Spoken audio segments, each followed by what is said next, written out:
Well, hello and good evening, everybody. Welcome back here to Maconi Entertainment, and welcome to the dawning of a new season and a new era. Welcome, everybody, to the 2026 Friday Night Lights series, and welcome to the Boogity Boogity Boogity 300 here at Daytona. My name is Ron Mullins, and I'm delighted to be back in the booth with all of you here for a brand new year. Howie Burrows pulling double duty, working with me in the commentary booth and working on the cameras and the graphics in the virtual production hauler. Well, Howie, to get a season up and rolling in the NASCAR world, there is no more fitting of a venue than Daytona. And for this race, we've got returning drivers looking to put a punctuation mark on the return of this wonderful community and also start this season on one heck of a good note. Indeed, FLCC's been doing their weeks of build up to Daytona, and this is really the big one. Before the big day, we bring the smaller cars, no longer the Xfinity cars. I don't know how many times are we going to make that slip up? They're the O'Reilly Series cars now, I've been told. I love these things, but they have a totally different attitude to Daytona. They're very unstable with each other. Pushing can be really difficult, unlike in those Cup cars that can just punch each other down the track like billiard balls. They can get squirrely, they can get tricky. We've got a huge field of drivers, one of the biggest in league history, and they're all going to be learning about this track the hard way today. Yeah, and this was a necessary warning to give to the field, a 60-car limit of the amount of drivers that could actually sign in to this session and register for the race. Only 40 make it in on time, and the drivers out there on the racetrack will be able to take a look at the starting grid in just a couple of moments' time.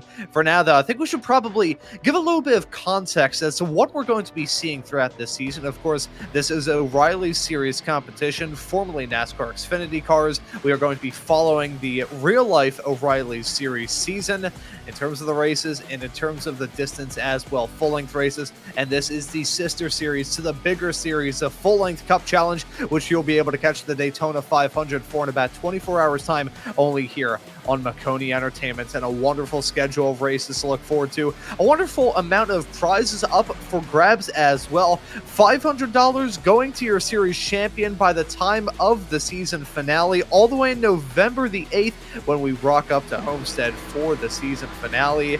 Along with a $500 going to season champion, there's $250 going to your in-season tournament winner, with $100 for the Dash for Cash drivers when that shows up a little bit later on this year, come time for the very late spring. And actually, no, I believe it is just fully in spring. I was going to say late summer, but when we get into the summer, we're probably going to be thinking about the Chase. Yes, indeed, we do have the Chase here, gone with the playoff format. Thank God. Instead, we've got the 9-race chase to round off the season, 12 drivers qualifying in. There is one drop round allotted to these racers during that 9-race chase, with 3 regular season drop rounds. But let's get the season up, rolling, and ready to rock by taking a look at your first starting grid of the season. And off the back of a 7-win campaign in 2025, Bryson Nixonball starting this season off on the right note by starting from the pole position.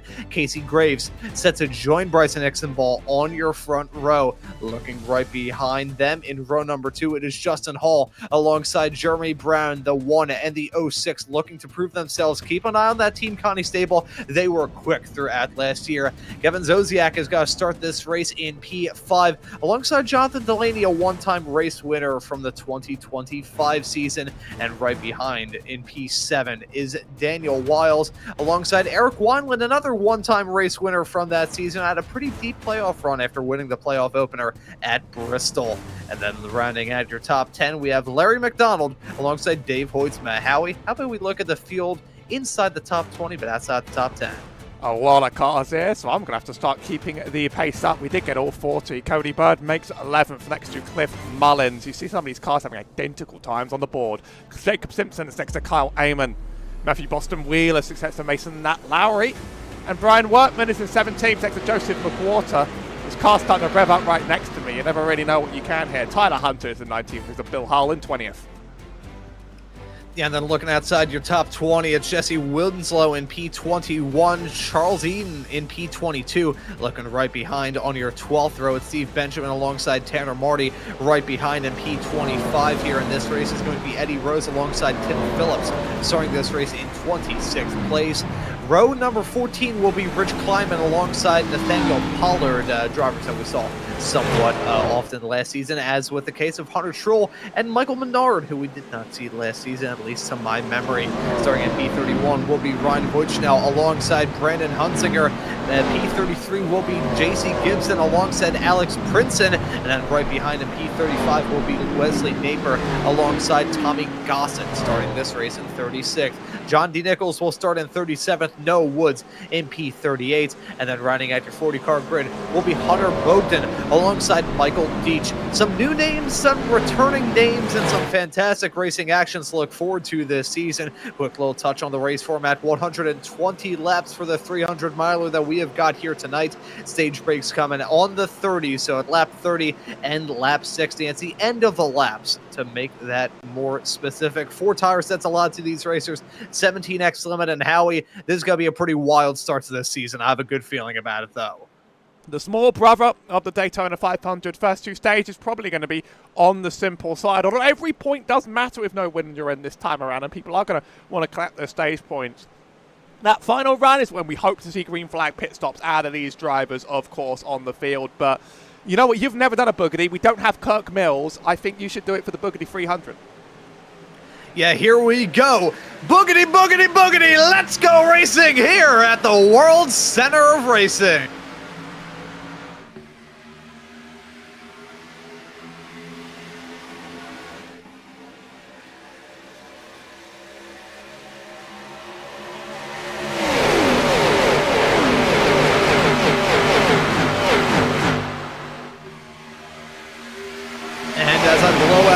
Speakers in the production truck and get a noise complaint from my neighbors. Bryson Hicksonball still holding on to the top spots. They head their way down the backstretch for the very first time. Hicksonball starting this race from the pole and continue on the momentum that we saw last year. 7-win season. If we were running this format, he may very well have become your series champion, but he didn't have a good run in the playoffs, and it must be said, ran into some difficulties, looks to try and right the wrongs this season and have an even better campaign in 2026. He leads the first lap of action with Casey Graves still on the high side. Drivers have been warned today to be very, very patient across the race, especially because it's their first one of the season. There's going to be a lot of new drivers in the field. They've been told, don't do stupid stuff this early on in the race. Don't make bold, dramatic moves and send it free wide and slow down the pack. You just race it slow, race it patient. You know what you'll get. Now, Larry McDonald, I didn't notice him in the McDonald's car, by the way. That was totally deliberate. There's been quite a big gap behind him on the inside, but I think in the short term, there's no space to jump up to a top line. You're just going to want to stay roughly where you are. Give a few pushes if you need to move up in line. Further back, really, there is a free wide already developing. I think that's Tommy Gossett, who's pushed his way up quite a good number of positions on the field. It's quite early for it, and it does slow down many of those behind you. You don't really want to be in the back, furthest drivers back, like Bill Hull, Michael Deach, and Nathaniel Pollard are already falling off the draft, and there's a lot of complaints about the Cup draft model, but the O'Reilly draft model is a lot more straightforward, and it's a lot less swingy. I know that if you get sort of out of line single file in a Cup car, you just drop off immediately. In these cars, you can stick with it. The aero's a lot less sophisticated, and that means that people are dropping off this early. There are problems in the line ahead. I will say one problem, though, with these cars in the draft is that a little misalignment of the bumpers can lead to a very, very big problem. We haven't seen that, though. We are clean and green entering the 4th lap of this race. Don't want to give some love to those racers run a little bit farther behind. He got some 3-wide racing. Larry McDonald in that McDonald's car. The other number 80 machine holding on to P11 at the moment on the bottom side with race winner last season, Eric Wineland in the 21. And on the outside, it is your reigning Friday Night Lights Series champion. It's Joseph McWhorter in the number 73 car right on the high side there as well. But Larry McDonald, kind of the last of the cars really within touch of this top train. He looks to try and be the golden arch to keep this field stuck together. I'll be here all season, folks. And I will be here every week to listen to and laugh at you. Don't worry. I'll laugh with you, depending on the definition. Tommy Gossett started 36th. Talk about being not so patient. He's up on the top row already. So I already noticed he was sort of in the middle of the pack, sending it free wide. He started at the very back, and now he's now leading a lap at Daytona. So he's got places to be, it turns out. And those places to be are at the finish line, 120 times around. In that middle, the 01 of Casey Graves, so pretty fast. they're going to try holding it free at the front. If they can do that, it's really going to change the dynamics behind. Drivers are going to have to find a lane to stick into. This track just about has space for free, but it's sort of the thing you do when you're desperate. It's not Talladega where you just do it by default. And there's a lot of desperation sneaking through now. If they can hold it, that's great. But if we have to watch 50 Daytona pace laps, there's no amount of hourly pay that could make me put up with that today, I'm afraid. Yeah, I will say, though, we've got some good racing going on out there. And to touch on that number 8 car of Tommy Gossett Jr., we have to look back at the playoffs last season. He wasn't a full-time racer. However, he did make his mark. He won the race at Las Vegas right towards the end. It was his one and only win during that year, part of a large stable of racers who were able to get one and only wins throughout that year. Only a handful of multi-time race winners, some of them being drivers that we see in the FLC. One of them as well, actually being your eventual FLCC champion of, excuse me, one of them ended up being your eventual FLCC champion of Lucas Hoytsma, who won at Talladega. And going back to the description of this race here at Daytona compared to Talladega, before I got my tongue wrapped around my teeth about 16 times a couple of moments ago, it is a different style of racing. May not seem like a huge difference of tracks, only 1/6 of a mile longer, one lane wider, but it is night and day. Yeah, Talladega is sort of, it's wider, but it's sort of got a bit of a madhouse mentality to it, because obviously they've put the start-finish line in a place to breed carnage. I want to say this is the more normal of the two super speedways, but that would mean I have to call it normal. I do find super speedway racing to be pretty unusual.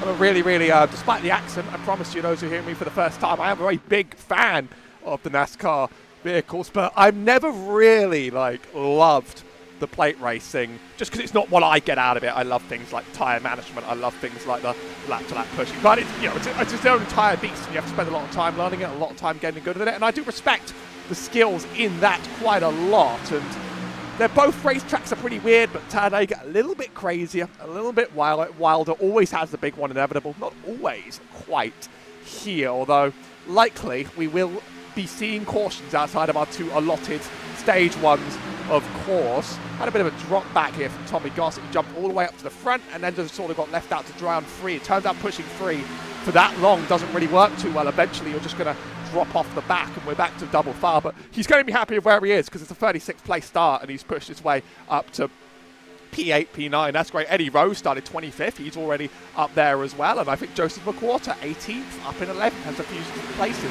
One driver's dropped off the back. It's Brian Wortman. A very lonely, sad existence. Sometimes you just get unlucky. I don't think anything happened to him apart from the lines form up badly and then you're just stuck here. And thankfully, unlike in the iRacing 500, you are going to get your two cautions. They're guaranteed and they're going to get you back into the field. So the most you lose out on is a few stage points, but also a very lonely existence for quite some time. Just don't wreck it.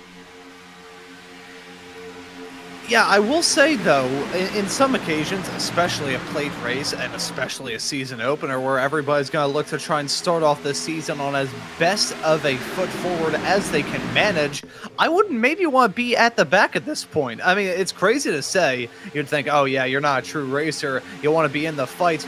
Do you really? Do you really? I value my blood pressure, and I value having a clean race car. In plate racing, the saying to finish first you have to finish is always going to ring true. It's Casey Graves with a pretty impressive cut down there, trying to block off all three lanes as what is still bumper-to-bumper traffic as we head our way off through turn number 1 and 2. Now officially 10 laps into tonight's racing action. I want to thank all of you for tuning into this broadcast here on Maconi Entertainment. You'll be able to catch the action all season long here for both the Friday Night Lights Series and the FLCC just 24 hours later on Saturday evenings. There's a brilliant way to get the season up and rolling, and Casey Graves looking to get this season started off on the best note. This can be a way to keep the momentum rolling. I always say that the journey of 1,000 miles begins with a single step, but if you snap your ankle on that first step, it's not going to bode well for the rest of the journey. I mean, talking about where I'd want to be, there's a few options. I mean, the back is good, although, again, I don't think I'd want to be 20 seconds off and out of the draft, The back is good, although you have to be able to avoid every single wreck that happens. It does mean you can slow in time and you can deal with it. Worst place is being in the middle. I do like being up in the top 4, and that is, I do a lot of iRacing officials where, the races are fairly short. You maybe get one pit stop. And so in those officials, you know, at most one person is pushing you, and all the cautions are happening behind you. Almost all the time. As long as the person behind you pushing you isn't stupid and hooks you, you're doing good. It's really like back from that top 4 where like you have the most aggressive drivers in front of you, you have the messiest drivers around you. Everybody sort of wants something. If you're not on the same page when it comes to communication, that's when it breaks down and it goes really, really, really, really bad. After quite a good qualifier at these tracks on iRacing, because literally on iRacing you just cheese the qualifying until you get the result you want. I don't have enough people in my races that do that, so I often sort of start up front and I just hope I hang in there. But I mean, understanding draft models is tricky. Here comes 3 wide again, the 46, it might be the 46 or the 56, the numbers might not be right on the first day. Eddie Rose, it is the 46. This is one of those leagues that enforces correct numbers, by the way. It really makes our lives a lot easier. Thank you, guys. We love to see it. We love to see it. Howie and I have enough trauma of cars having different numbers on the graphics and in the sim than they actually have on their cars. I love to see it. Love to see Eddie Rose jump up to the front of the field as well. Now, Rose was a driver that did not get a win last season, but really showed some consistent form, put in some good performances throughout the season as well. So running up at the front and keeping that momentum rolling to jump up into those top positions. We're going to see that game of momentum and that game of front play out all throughout the night. We're going to see lanes come and go, drivers come and go as well. Even in these stages, I mean, think about the amount of shuffling we've seen thus far in this race and realize that we haven't even hit the halfway mark of stage number 1. Eddie Rose, the leader of the middle, and then on the outside, you've got Tommy Gossett leading the top side, and Casey Graves still leading the bottom. Now, this is a bit of a loaded question, but I'll ask you it anyways, Howie. Which position, which lane would you want to be in? Would you want to be in the top side, the middle, or the bottom? If I'm up front, I'm a bottom driver, and that's in part because it's just got the least opportunistic chances, and it's easiest to stick to. You know people are going to go around the outside of you. You know they're not going to go around the inside of you. You're pretty much pinned down there as long as you pin your car down there. And you can just, like, the thing I like in these races is finding my place and just doing it lap after lap after lap after lap after lap without really having to think too much about it. It's the races where, you know, you're up on the top lane. Like, when I'm pushing up, I like to go high. I'm one of the first people to go higher. And tell people, go high with me, because that gets you moving. But then once I find a place, I find the low line is the path of least resistance. But if you're in, like, the rows, like, say, Eric Wineland right now, that purple drafty car 21, I mean, you pretty much get the card you're dealt. And as long as no one causes problems on the card you're dealt, you take the card you're dealt. So he's just going to hang in that top. It's not like he can go bottom. You know, if you have somewhere that's safe for you, I think having somewhere that is safe for you is better than finding the best line on the track. You know the meme of, I think it's a cow standing right in front of 2 hallways, and then there's usually the fill in the text of like one way or the other, and it just says the illusion of free choice. That's basically what plate racing is to some degree. You kind of just have to settle and be happy with what you've got for the most part. More often than not, you cannot really choose and decide which lane you want, which is, to some people, a massive turnoff with plate racing. And at the broadcast, I will say, these are some very good races to cover, just for the simple sake that the races that the drivers are usually the least comfortable with can sometimes be the most exciting. I mean, granted, you don't want to, throw them into the deep end of the pool, literally or figuratively. I don't think these cars would be able to drive through Lake Lloyd, and I don't want to see anybody try it either in the sim, which I don't think you can do, or real life, where I don't think they should. But having drivers feel a bit uncomfortable is always something that we can talk about here in the booth, and I mean, it's definitely a luxury that we have here in our position to be able to say, yeah, I like these racers, feeling like they're on the hot seat all the time. The racers don't. The racers absolutely despise this feeling of not having everything completely in their hands. I mean, doing some... now I'm getting the sentences out badly. Oh, what am I doing? It's the start of the season. Got to be better than this. I've rubbed it off on you. There's no track in the world more boring to run solo laps around with no other cars than Daytona, and I'll get there in a second. We have our first wreck of the race, and talk about a big one. What about the big one? Oh, and right as we were talking about drivers feeling uncomfortable, the Mega One strikes heading into turn number 3 and 4. We're going to take a look at a replay. There's a lot of stuff going on there. We see Dave Hoytsma, major damage on that race car. He's got to be done. No fast repairs allotted to these racers, and that just wadded up a massive chunk of the field. I saw Jonathan Delaney get his nose in all that as well. Let's see what started it all. Let's see the origins of the river. That was a blown motor. We saw a driver blow their motor. Was that Delaney? It was in the number 6. He blew up his engine, and because of that, smoke screening the field, stacking up, and everybody has no choice but to pile in behind. Now is way too early to be pushing hard enough to blow your engine. Here's on board Jonathan. Yeah, he kills it. Like now is way too early to push so hard that you risk blowing your oil. And to be fair to some people, they don't know that the engine can blow until it does, yeah? Or even a spotter warned them. I actually responded to a Reddit post like 2 days ago saying, hey, I broadcast loads of NASCAR races, and I know that you don't think these cars can blow up their engines in the draft, but I see it happen every other race. That's confirmation of it. It does happen every other race. There you go. There are loose wheels on some of these cars. That's incredible. But like, if you're deliberately pushing so hard on this lap that's happening, and you're not thinking about backing up and communicating, that's totally on you. Like ignorance, I guess, maybe is an explanation, but like, he is a driver that has done a lot of this league, and it feels aggressive and bold to really do that. And there's no fast repair in this league, by the way, so we have just wiped out a ton of this field. Here they come in for the pit stops. Everybody's going to take fuel, try and top up. But meatball flags 4. Let's see if I can you might be able to help me with this list, because I need to extend mine out just a little bit. Can you see the meatballs on your timing for a second? Oh, I got it. Oh, they're jumping around everywhere. Dustin Hall, Cody Bird, Jonathan Delaney, Dave Hoytsma are only at 4 meatballs. Everybody else actually is still in this race, amazingly. Yeah, I feel like you could list out the racers that were involved in that incident and the ones who picked up a meatball flag, probably to the tune of "We Didn't Start the Fire" by Billy Joel. We didn't cause the crash there. It was always gonna happen because it's Daytona. And that right there is why I could never pursue a career in singing. I apologize to anyone who just got deafened because of that. But we have seen the first big one strike in this race. The first yellow flag come out in this season. And it's for a huge one heading downtown into 3 and 4. The yellow out.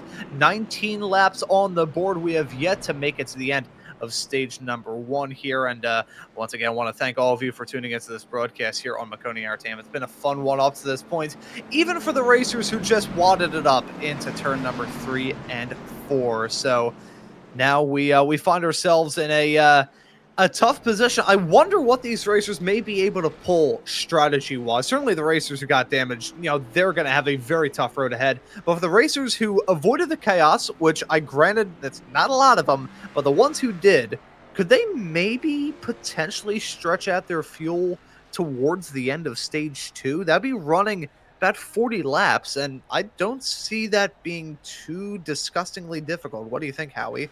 I just want to break down the pit strategy while we're here and sort of the way drivers are going to pit stop and change, because some have taken that sort of fuel away. The stage racing obviously changes the fuel usage a lot, but these cars are very sensitive to damage, far more than the Cup car. Those things, they deform a little. These things, a little dent can pop up in the rear, much like an old stock car. They will bend and they will break. Now, I've been involved in a lot of wrecks in Daytona, so what will often happen is that I will... again, words are hard. It's 1:30 in the morning for me. You have to be forgiving and understanding. So often what I and a lot of drivers will do is go into the pit stop. Daytona's very big. Our pace laps are really long. You can get a little bit of the repair done, come out back of the field, go back around, stop one more time, do it again, come back around. Oftentimes you have to stop early and get an end of line for stopping early, and that's fine because you're at the end of line in Daytona. It's a long race, and you can make up that track position. Now, thing about the cars being so sensitive to damage here is that you are going to have problems in draft with even a little chip in there. You're going to be slower and your balance is going to be messed up. It's not going to be as good of a time for you. However, we have 2 more guaranteed cautions. If you're not meatballed, you need to just take every little bit you can. It's okay to drop back to the back of the field one more time. 2 or 3 and just make sure you're in place sort of for the end of it. Some drivers dropped in just for a little bit of fuel, and that's what you were bringing up. In that you get track position at the end of the stage, you get stage points for it if you don't stop for fuel now. But there's this long-term compounding benefit later in the race if you take the fuel now. Yes, you'll lose this stage, but then your pit stops will be shorter every time the field comes in next time, and that will benefit you as you go around. Now, if you're taking a lot of repairs, a lot of drivers now coming back to the field, they've taken about a minute of repairs, it's probably like okay to go a lap down now, because all you have to do is survive 10 laps and get waved around at the next stage, as long as your fuel can make it to the end of the next one. Lots of things to factor in on this track. Most of the field is reformed. 1 minute, 2 minute pit stops, they've done it all. A couple have got a lap down for it. We have lost in total about Dustin Hall, Kevin Zosiak, Cody Bird, Matthew Boston Wheeler is still repairing in there, and so is Dave Hoytsma, who's 3 laps down. So not a huge amount of the field's been lost, but as we return to green, these cars are in different states. Yeah, certainly different states, and the complexion of this race has been turned on its head as we're back to green flag racing. Just about 10 laps left to go until the end of the first stage at the end of lap number 30, and it's Eddie Rose in the number 46 car holding on to the top spot. Jacob Simpson right in tow in the newly renumbered number 22 car. He was a driver of the number 2 last season and put in some good performances. Nice to see him return here to this series, holding on to P2 at the present moment. Lots of 2s going on there, so let's swap it out for a different number, shall we?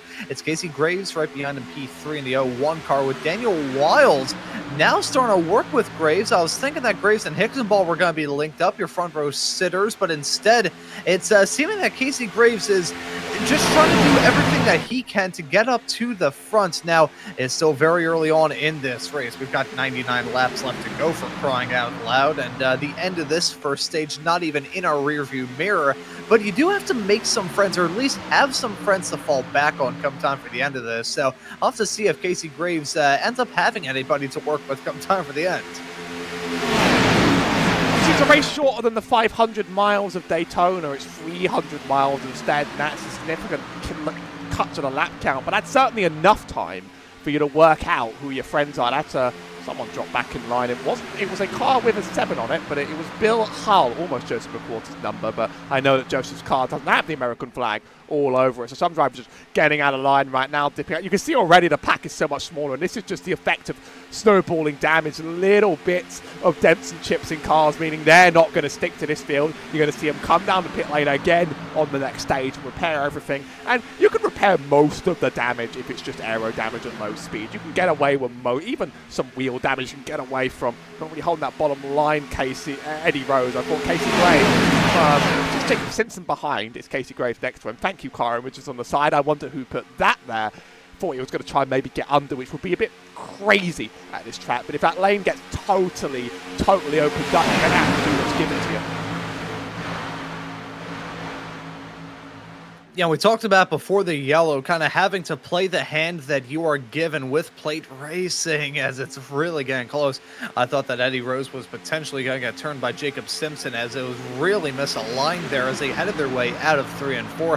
One thing that I have heard kind of talked about as we head through Speed Week, I should say, in the other real life world, is talking about the evolution of Daytona International Speedway. This track has changed a lot ever since it was last repaved back in 2010. This is not an easy track to circumnavigate, even considering, intermediates, short tracks, all the other difficult road courses especially. Got a lot of challenging races throughout this season, but Daytona is still a very tough, not a quiet track. So these racers are all trying to find their way around here with the best amount of speed. And at this point, I think they're just looking to try and bring this stage 1 to an end as controlled as possible without wadding up any more cars. The repaving of Daytona made a massive change to the way it drives. It meant it was one of the contributing factors. Obviously, a lot changed in NASCAR. The cars changed a lot as well. The formats changed a lot. But a contributing factor is the fact that cars didn't start sticking to each other because of the full repave. The bumps had gone away. We still had the legacy scan in iRacing with the bumps all over it. But while this track is getting worn a little down over the years, it's not particularly intensive, and it will remain very, very, very smooth for a very long time, and it'll probably never return to the old standard it was. There's a lap car up on the top, the 07. I mean, that's how damaged a car can be. Jeremy Brown really not up to pace in the slightest. It's okay to go one lap down. You might get that back, especially if you're lucky dog. So maybe that's being taken into account, but otherwise the field had pretty much 20 cars in this pack. Hunter Truex at the back, which means half the cars are off it. You know, like Bill Hill's barely in there, Michael Deitch isn't in, and then, you know, we have about 4 cars gone from this race, so here's some more running around the back solo. As I said, unlike an iRacing official, you are going to get your chances to rejoin this field in repair, guaranteed no matter who wrecks. It always feels like in Daytona when you're off the field chain wrecks until you're off the pack, and then all of a sudden, the field ain't wrecking anymore. Yeah, that's often how it goes. It's like you look at the party from the outside of things and you think, oh, I really want to join that. And then you finally get to join the party, and that's when the music dies. So kind of a similar case going on there. You always want what you don't have, and then when you've got it, you don't really like it anymore. We'll say about Jeremy Brown in the 07 car. It was the 07 last season that actually won this race. It was Daniel Llewellyn behind the car at that point in time. He is not here this season. He had a pretty torrid time. Managed to make his way into the playoffs, but had a very quick exit and not too many good races outside of his win at Daytona. And the 07 car not able to have the same fortune here in the opening round of this season. But we get into crunch time with this stage coming to the start of lap number 28. A reminder, folks, we end this first stage off at the end of lap number 30, not at the start of it, at the end of lap 30. So this is getting intense between Eddie Rose and Casey Graves. Now I'm going to throw this question to you, Howie. Do you think it's going to be those two contending for the win in this stage? Or do you think anybody else is going to maybe try and stick their nose into it? After what we've seen the first time around, I would hope people might be a little bit peaceful, but a lot of that traffic up in the line. But that third lane is sort of right for the taking, and I can imagine a driver like Daniel Wiles or Nathaniel Pollard will consider making that move with 1 or 2 to go. It's sort of when it's due. That's as long as they can actually clear these cars ahead in time. Obviously, that's going to be a really, really big problem. Is on board that lead car in pack. It's Eddie Rose for now. Only a few points on offer for stages, but obviously points matter so much more in this format. For the final races of the season, we reset the points, and I think it's, I don't know exactly how many drivers it is in the O'Reilly Series, but we take a fixed number of the top drivers, reset their points, and then just make them race it out for points again. There's no more guaranteed qualification for winning. You do want these places. Lap cars to the bottom. We're going to have 2 more to go, and I do think we're getting feisty. I can already see McWhorter making moves. Yeah, McWhorter, your reigning series champion, looking to get a good start to his championship bid once again to make it 2-2. It's 12 drivers that make it into the chase at the end of the season, and drivers are already going to have to think about points here in round number 1. But right now, everybody is focused on trying to end off this stage on the right nose. 1 lap left to go here in stage number 1 for race number 1 of the season. And Eddie Rose and Casey Graves still side by side for the top spot. Jacob Simpson right there in tow. Daniel Wiles will be the one pushing the 01 of Casey Graves. We'll have to see if they can make it work out. It's more lap cars. You can see drivers trying to crowd down a little bit to the bottom. This is going to get tense. Who's going to win out in the drag race, though? Rose and Graves neck and neck. Heading into 3 and 4 for the final time here in the first stage. Looks like the momentum is going the way of the 46 through the turn, but look at the 01 on the high side. Casey Graves in that orange and white machine. Gonna try and fight it back as they head their way into the tri-oval. Will it be Rose or will it be Graves? He can give it to Rose by a nose over Simpson, who's able to jump up to the top side right at the very end. Good old drag race to the line. Pretty, I would call that civilized, and I don't know if we're going to keep that civilized nature, where there's more on the line. Eddie Rose wins over Jacob Simpson, wins the stage. There's plenty more race to go over Jacob Simpson. Ahead of Casey Graves, Bryson Hickson-Barr makes it all the way back into the P4. Daniel Wiles, Jesse Winslow, Nathaniel Pollard, Tyler Hunter, Joseph McWhorter, and Cliff Mullins. Good number of drivers we weren't really expecting to see up there, but a big wreck claiming a lot of the field, and as a result, we're going to calm down just for a minute, and we're going to return to a lovely pit stop for the whole field. Some will take the remainder of their repairs. Everybody will want some fuel in the tank. Watch out for those drivers that don't have repairs and took fuel earlier to jump the field.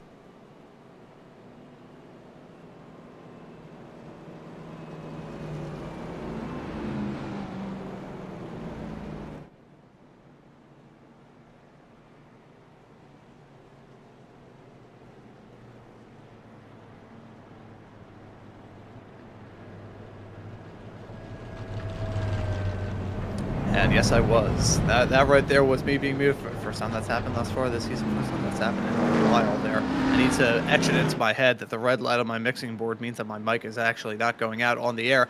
But no, I have a feeling once we get this race back up and rolling with Stage 2, the complexion is going to be even more different than what we had right at the green-white checkered a few moments ago. So this is going to be fascinating. Oh, Hicksonball! Hicksonball with the call to stay out. Is everybody else going to break away? He knows his fuel mileage better than anyone else, and obviously some of these drivers have to stop because they haven't taken no stops. But if you there was only 10 to go on the stage, so if you think you can make the next one and you don't need repairs, you are absolutely perfectly set. You're perfectly set now as a result of that caution. So I'm going to assume that Bryson, especially being one of the experienced drivers that we know the most, knows his strategy, knows his game more than anybody else. Casey Graves went in for fuel anyway. Took a very small amount, 6 seconds in the pit lane. Tyler Hunter just behind. A bit of a race off pit road here. It's going to be Hicksonball, Pollard, Truel, Graves, Hunter, Rose, Voshnell, and McWhorter. That's going to be your top 8. Yeah, so this is going to be a different way to tackle Stage 2 than I think with Stage 1. So much craziness already in this race. And when we get to the end of the second stage, we're just going to be at the halfway mark. So a lot of racing to look forward to here this evening. It's already been a wild one. We've seen a lot of drivers kind of stick their hand into the cookie jar and say, hey, look, I'm going to be a driver that you have to keep tabs on, at least in this race, and maybe all season long. Howie, what driver has kind of stood out to you the most thus far here in this race? I'd say look out for Gossett to do something crazy again. I mean, he started 36th when he jumped all the way up to the top. He might have now taken all the repairs he needs. I'm trying to find him on the lineup. She didn't disappear, I'm sure of it. No, he is on the track. No, he's 2 laps down taking repairs. Well, you know, sometimes we make calls and they don't turn out to be correct and accurate. So, I guess he got hit hard. He might be having to try and find a way back in, but he's been a minute 28 in the stop, and he's going to need like 2 wave rounds at least to get back into this. Well, that's a shame. Anyway, who else? I mean, Bryson Hicksonball's playing the strategy game, and if there's anyone I assume to like know what he's doing on this series, it's Bryson Hicksonball, who, you know, dominated the last season. Didn't end up taking the win. Many could argue that was a format thing, though. I think in terms of points, he was a million miles ahead of the field, even if his playoffs were poor. Gossett is rolling again. He's 2 laps down, and that's going to be quite the gap to make up. I mean, I also just think about the names that I know on this field. McWhorter sitting in 7th. He's caught 8th and 7th. Sort of in the right place, I think, to make moves happen. Wineland very far back as well. I expect to see him make moves later down the line.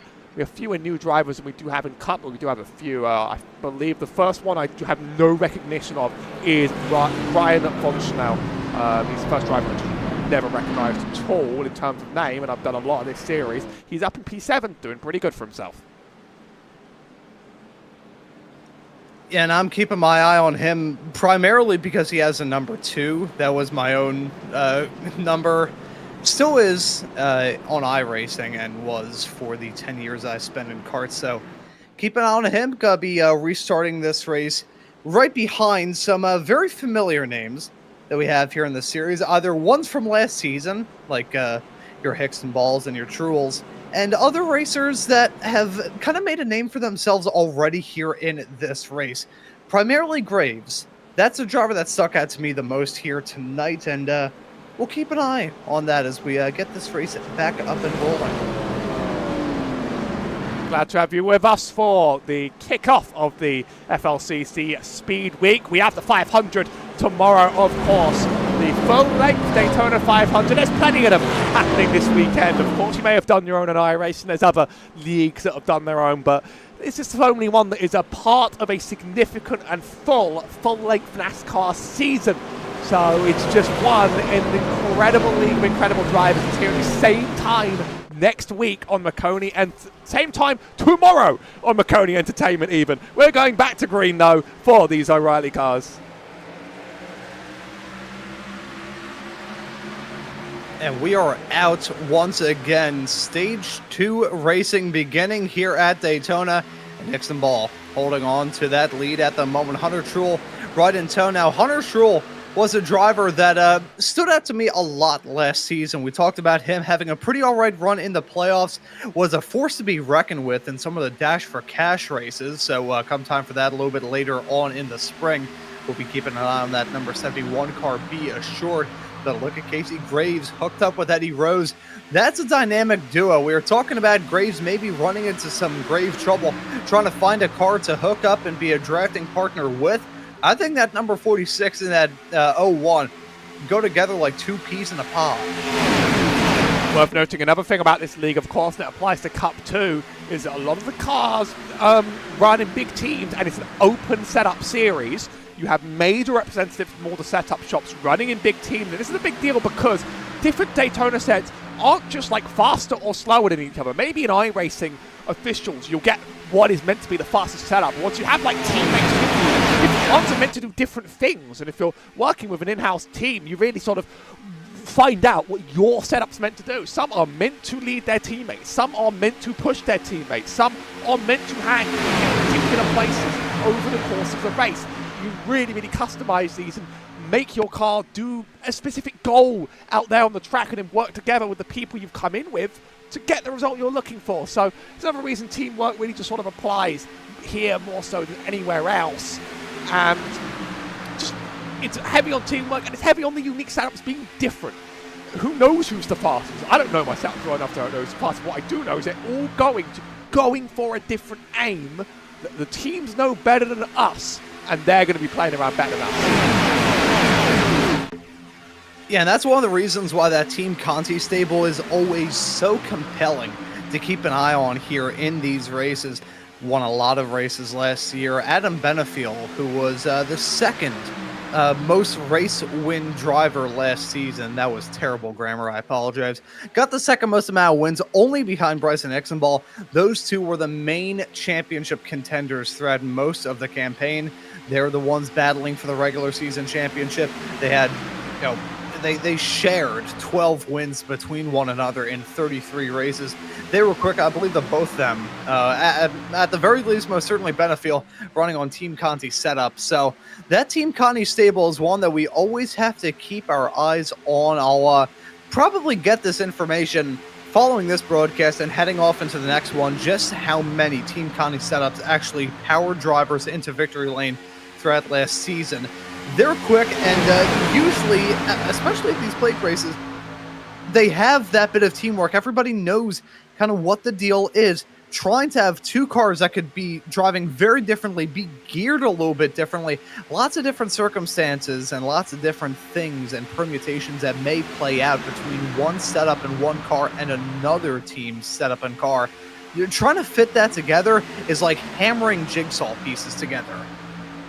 It's going to be even more prevalent on the Cup race tomorrow, where the teams really do bring out their best, but the stables do show up when they do compete here. Getting pretty peaceful for the start of the second stage, as ever slightly shorter than the first one. We'll be ending it on lap 61 when the field crosses the line. Hickson-Barr and Grays leading the lines, and Hickson-Barr's kind of where he wants to be right now. These cars have a weird little bubble behind them where sometimes it's actually quite hard to get on the bumper, but as long as you're within the sort of bubble range, you are giving enough to the car in front that it is helping them out along the way. And I mean, that especially helps when bumps are hard, because bumps are quite treacherous. You give someone a slam draft on this and you will kill their car on the track. It was interesting to see a lot of manufacturer diversity, but a lot of Toyotas and Chevys at the front, but Hickson-Barr's running the Ford. I denied on the Clash last week that the manufacturers have different hitboxes in the Cup car, and I've been told by someone, I literally Justin Prince said it, and I said behind the scenes, you wouldn't have heard it on stream. I was like, there's no way, right? I've heard from a reliable source that they might actually be different, like the hitboxes and the way the cars interact are different, even if the pace is different. Maybe not as significantly in these cars because they've got quite similar shapes around them, but today I learned that everything I knew about iRacing was a big fat lie. On the lap 40 out of 60 here. And you know, I can't say that I'm too shocked about that, but that is still very, very fascinating. That kind of attention to detail always sticks out of my head the most. I say this as somebody who color codes and color coordinates his notes. Now, is that down to the fact that I have the brain of a chimp and whacked my head too much as a child? Maybe, most definitely, probably, yeah.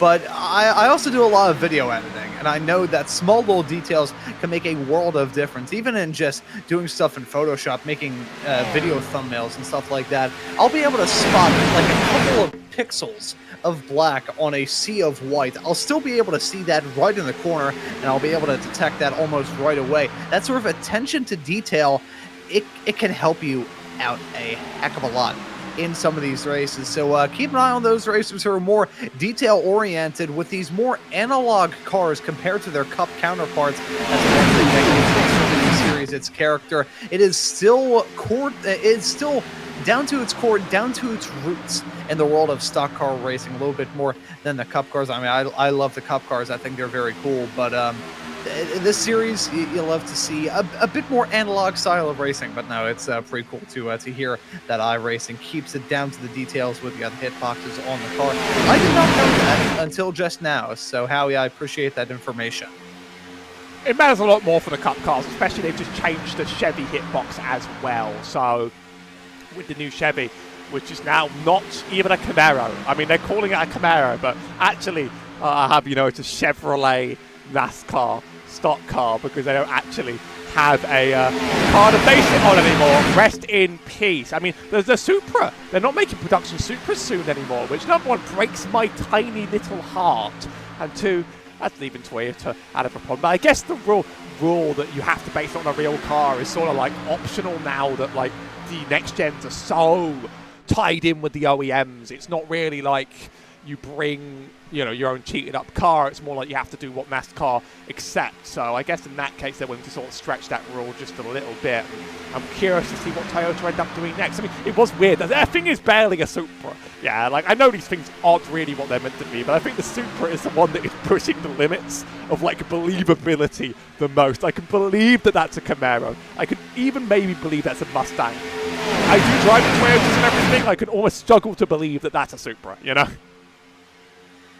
I still absolutely adore the way the Supra looks in the Xfinity Series. I prefer it to the looks of the Camry, its predecessor Camry in Xfinity equipment, now O'Reilly's equipment.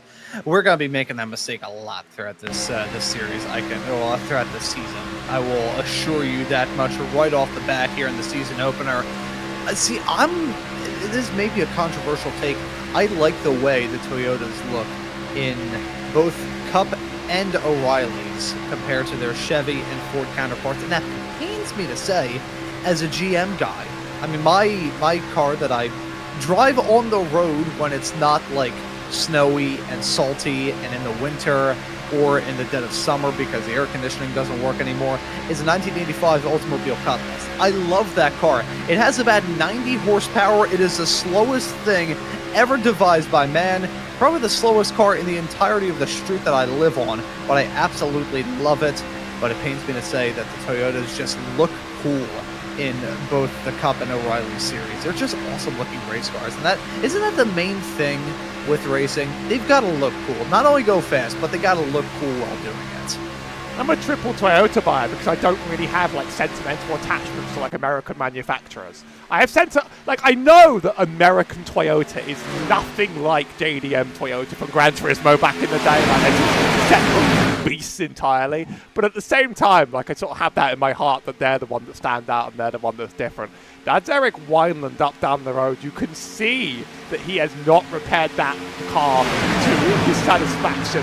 See the dents all over the front. That I think one more pit stop and that will buff out.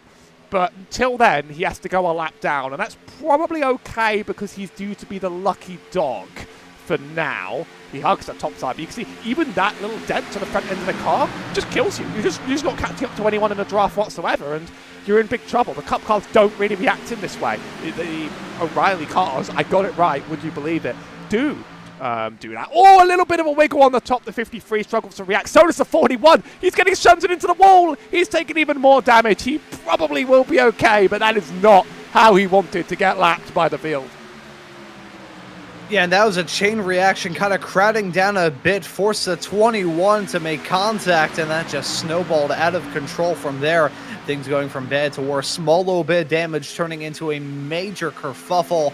That's pretty much like you're dragging a parachute. Not even dragging a parachute, that's like dragging an anchor through asphalt. So very tough road ahead for Eric Wineland. Good performances that he put in last season, especially come time for the playoffs.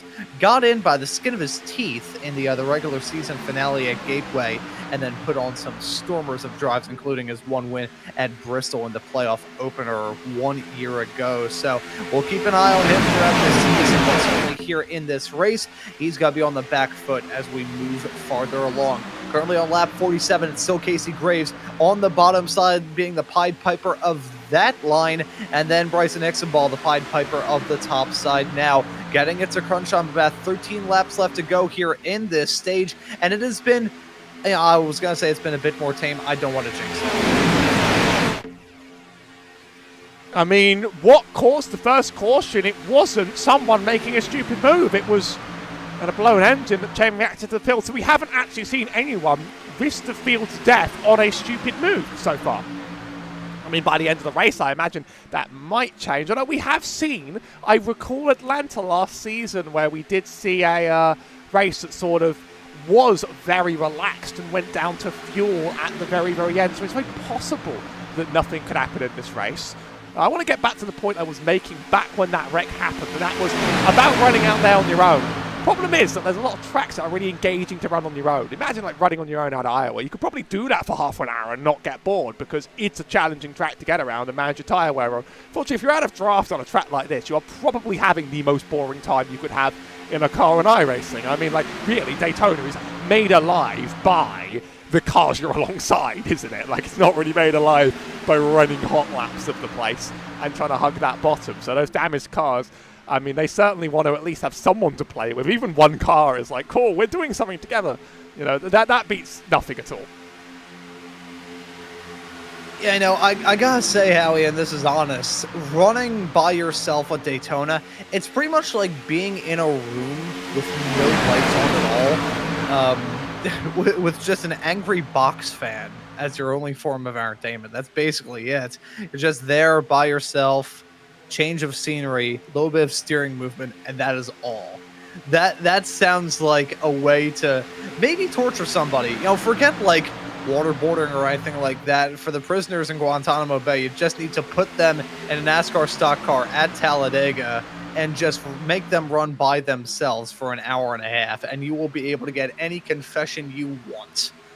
I mean, like, to be fair, if the prisoner doesn't race high-speed stock cars, they'll probably be having a really good time because going fast is fun.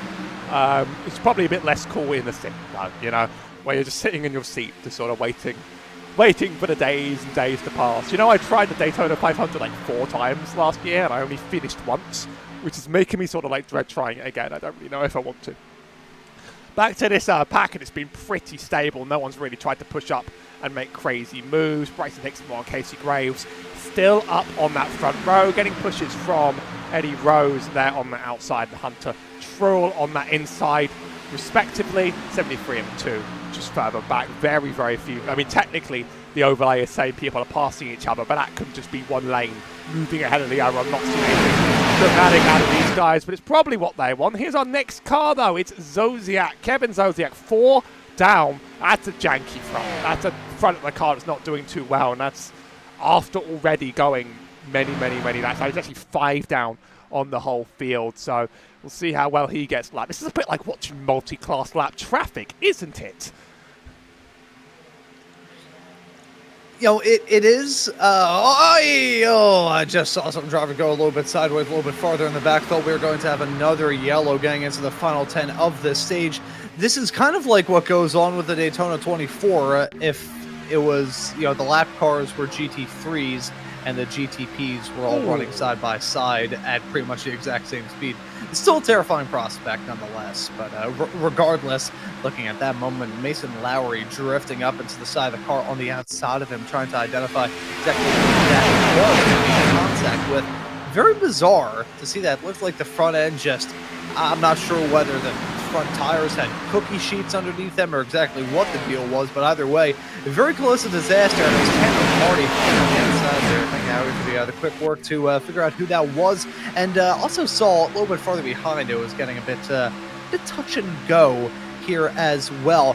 If we didn't have the yellow during stage 1, this probably would have been the natural progression that we saw then. Drivers starting to turn up that wick of aggression, begin to let that pot boil a bit more angrily as we get to the end. 53 laps now into this race, only a handful, more than a handful and a half, we'll say, until the end of the stage, and everybody trying to get into each other's heads. I think everybody's quite happy right now being a little bit civilized. We'll wait until 5 laps from now and we'll see how that goes. And then that final stage is looking like I don't touch wood here. Like, it's looking like this field is the sort of field that might get us to see green flag pit stops in the final stage, which I love. That's the point of Daytona. That's why we come here. So looking forward to the possibility that we get some of that getting in this stage. We just need to get out of here and finish the day before we get on to what I consider the real race at the very, very end. Whereas for now, I think it really is just starting to get to know each other. It's like introducing 2 cats to each other. You just sort of like slowly release them and then they just sort of paw and peck at each other. They try and work out, how the other one's going to react. And then eventually they might become friends or mortal enemies that try and attack each other. Both things can happen at Daytona as well. Really, the average Daytona driver is like a cat, I think. See, I was going to say that that cat comparison could be used for drivers at Daytona, especially in a season opener, as well as iRacing broadcasters. We've worked with enough people, Allie. I think we've had our own experience of working with people you don't really know for the first time, and that little pre-race jibber-jabber is just kind of like pawing at one another to see, like, it's a vibe check essentially to see whether you get your head chopped off or not. And believe me, I've been at the recipient end of people who are very cool, people I work with a lot, people I work with on the Xfinity broadcast on Friday night, as a good example, or people who want to chop my head off and ended up working as a track announcer at a track in the Mid-Atlantic. Not an oval, just to be super clear. It's a road course at Summit Point. Casey Graves holding on to P1 at the present moment as I trauma dump. Bryson Hexenball still holding on to the lead on the top side. 5 laps left to go now here in stage number 2. And as much as getting the first stage win of the season is a good result to try and grab, I think people are probably putting just as much, if not even more importance into stage number 2, just because you want to set yourself up well for the fun path. And our final half's a long one, but it does get broken up and changed by those pit stops, because on a track like this, we'll talk about it more when and if it happens, but it's really about when you stop and who you stop with, and that's going to break the pack into several little groups. But I'm sure we'll go into a lot of detail about strategy of that when we reach that point. Right now, it's pretty much a dash to the finish, and I wonder if anyone's going to try and actually make this 3 wide and try and push out this boat just a little up front. Casey Graves has had the run over Hixenbar for quite a few laps. That second lane has just bogged down a fair bit. Hixenbar doesn't look like he's going to get the purchase necessary to make up the difference. Eddie Rose is going to push hard and behind him. I mean, it's Brian Vonch now just further back, but he's got almost half a car's width to make that difference, or half a car length to make that difference. A width would be a whole lot smaller. Just a few to go though, and still not seeing anyone ambitious about making that move, but certainly that top's going to start moving if Bryson wants a good shot.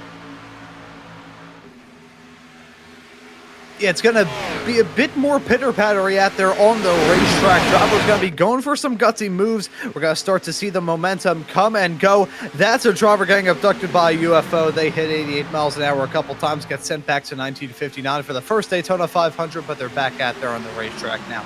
think that may have been Cliff Mullins, potentially in the number 44 car. He's back out there on the racetrack, though, so no worries to think about there. Nonetheless, though, with time running out and another bit of lap traffic, they're going to get it dealt with heading down the back straightaway into 3 and 4. Not an ideal spot, but there is no real ideal spot to get lap traffic taken care of here at a super speedway. Casey Graves and Hixenball still up at the top. Those were your drivers that started this race from the front row here in the season opening round, and they've pretty much spent all of the race up towards the front, coming to 2 to go now here in the second stage, and they are still the Pied Pipers of the field. Time ticking down. Hixenball has picked up that pace again. Well, it's not even like really him. I presume he is just putting down the gas pedal as hard as he can. His lane has picked up pace again, so I do think we will probably have a drag race to the line one more time. I don't think anyone's silly enough to make that move, but if someone is, it's Ryan in that too. He's had a good first stage and a good second one on the track. He's impressing me when it comes to his super speedway pace. I don't know whether he's just struggling to keep the lane or whether he's actually thinking about making the move into the trail for one last lap. It's like commentating a horse race over the line.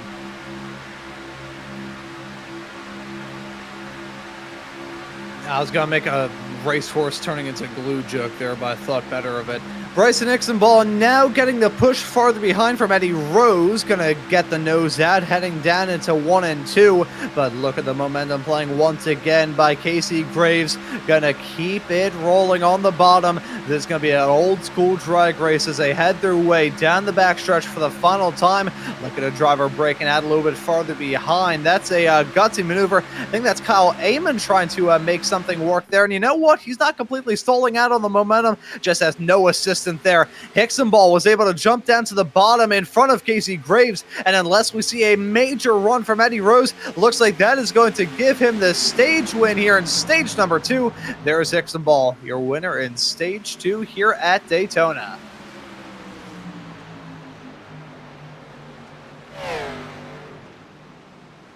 Hunter Trull talking on the mic about overheating for the entire run and knowing that he doesn't want to blow that engine again. Bryson Hixenball finishes over Casey Graves with Eddie Rose just behind. Then it's Brian Vonschnell making up a P4 on the road. Hunter Trull, Daniel Wiles, Joseph McQuarter, Noah Woods, Nathaniel Pollard, and Tyler Hunter. Some drivers are going to be heading into the pit lane, and we'll give you a little side-by-side of that, but I think we do need a short break as we approach the second half of this race. So we will see you in just a short minute. Don't go anywhere.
Yeah, here at Daytona, the season opening round of the 2026 Friday Night Lights Series. It's been a fantastic race up through this point, taking a look at the wonderful sounds of this racetrack, the wonderful sights and sounds of this racetrack, I should say. Currently under yellow, just saw some pit stops go on, and it was Casey Graves holding on to that top spot. The shortest stop out of anybody who just came down pit lane.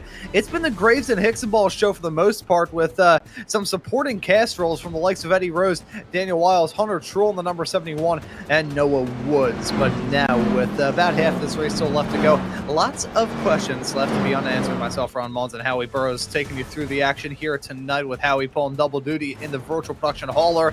And Howie, there's been a pretty darn good race up to this point, outside of a couple of blips, with that big one started off with a blown motor right towards the end of stage number 1. It's been a smooth night here for the season opening race. Smooth has meant a little bit quiet, though. I mean, we saw some dramatic pushing early on in the race, and that second stage was a little bit peaceful. And once it's very peaceful, your mind drifts, you know, it starts going elsewhere. I would like to see the intensity turned up as this goes on, but also I don't like endless pacing. So, you know, we get a little bit of everything we really want here. I think the intensity will turn up, though, because the stages are over. You get up to 20 points for winning stages if they haven't changed the system underneath me and pulled the rug out.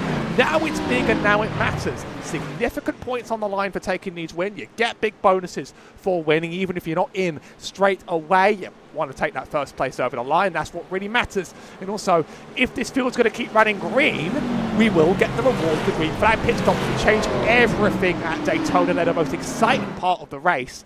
And I think everyone in this field wants just a little bit of that. So hopefully they will absolutely oblige for us. Yeah, and the last person who got involved in some sort of pit lane incident on green flag stops ended up racing his way into the Daytona 500 after the choke job of the century, heading into turn number 3 and 4. Of course, I am speaking generally. But no, the green flag pit stops, if they do arrive, emphasis on the if there, they are not a 100% deadlock certain and guarantee. However, if they do arrive, that is going to be a huge wrench thrown in the works for these drivers, and another bit of stress added on to pretty much just, it is a pyramid of playing cards of stress that these drivers always have to worry about when it comes time for a plate race, especially here at Daytona, especially for the season opener. They're the best part, though, you know? Can we really do 60 laps of, like, flat out, like, double file lines? I don't think we really can, you know? Like, I think we do need something to really spice things up, and that definitely will do. Some tonic for the gin. Some tonic for the gin. If you say so, I wouldn't know. We're getting ready to return the race back onto green. Yeah, neither would I, but I figured I'd say it anyways because it sounded snappy. Here we go. Final stage about to get up and rolling here at Daytona, and we're back to green flag racing. It's Hicksonball and Graves side by side as they have been throughout the night, with their Pied Piper partners, with Daniel Wiles helping Bryson Hicksonball along, and Eddie Rose helping out Casey Graves. These duos have been pretty untouchable throughout the night, but just as anybody talks about a good pairing, sometimes civil war can break out. I wonder if it will go on at the end of the stage. Everybody wants to have somebody to be friends with. Everybody wants friends, but everybody wants a trophy as well. Casey Graves is another driver, which you might have notes on this, but I'm testing you. I recall seeing the name once or twice, but not as a full-time regular of past seasons. Not one that I remember seeing every race and always remembering to the top. So, I don't know if you count as a rookie or not. Or maybe I'm wrong and he just hasn't raced the league before. You'll need to look at the past season results and see how much he actually drove. I know Bryson Hicksonball, Eddie Rose, Hunter Trull, all around him are veterans. Daniel Wiles is another name that's coming across as quite new to me. A dent on the front of Daniel's car, by the way. I think there's a dent on the front of Daniel's car, which surprises me that he can keep up on that field. But I guess if you're in the pack, you're in. Yeah, that's definitely a slightly dented front. He's hanging in there, though. Yeah, he's holding on to that spot for now, even with a little bit of front-end damage on that race car. Still a bit of a hill to climb if we do have those pit stops. Don't really have the time to get that fully repaired. So that may be a tough road ahead. If you have some major damage, may actually be in your best interest to try and find somebody to be your drafting partner. And if you can make that work, you'll be golden here in this race. But keep an eye on this field. Answer the question that you just asked a few moments ago, Howie, talking about Casey Graves and the driver of the 01 car, who has been very impressive thus far here tonight. But throughout last season, it was stand by. I'm gonna try and get this here. It has not been a name that we have seen before. Just making their debut now here in the Friday Night Lights series. But either way, a pretty good way to get this season up and rolling. We'll say though, there are tiers of charters. That is a very complicated system that we can't really fully get into here on the air in the heat of the moment and the heat of the action.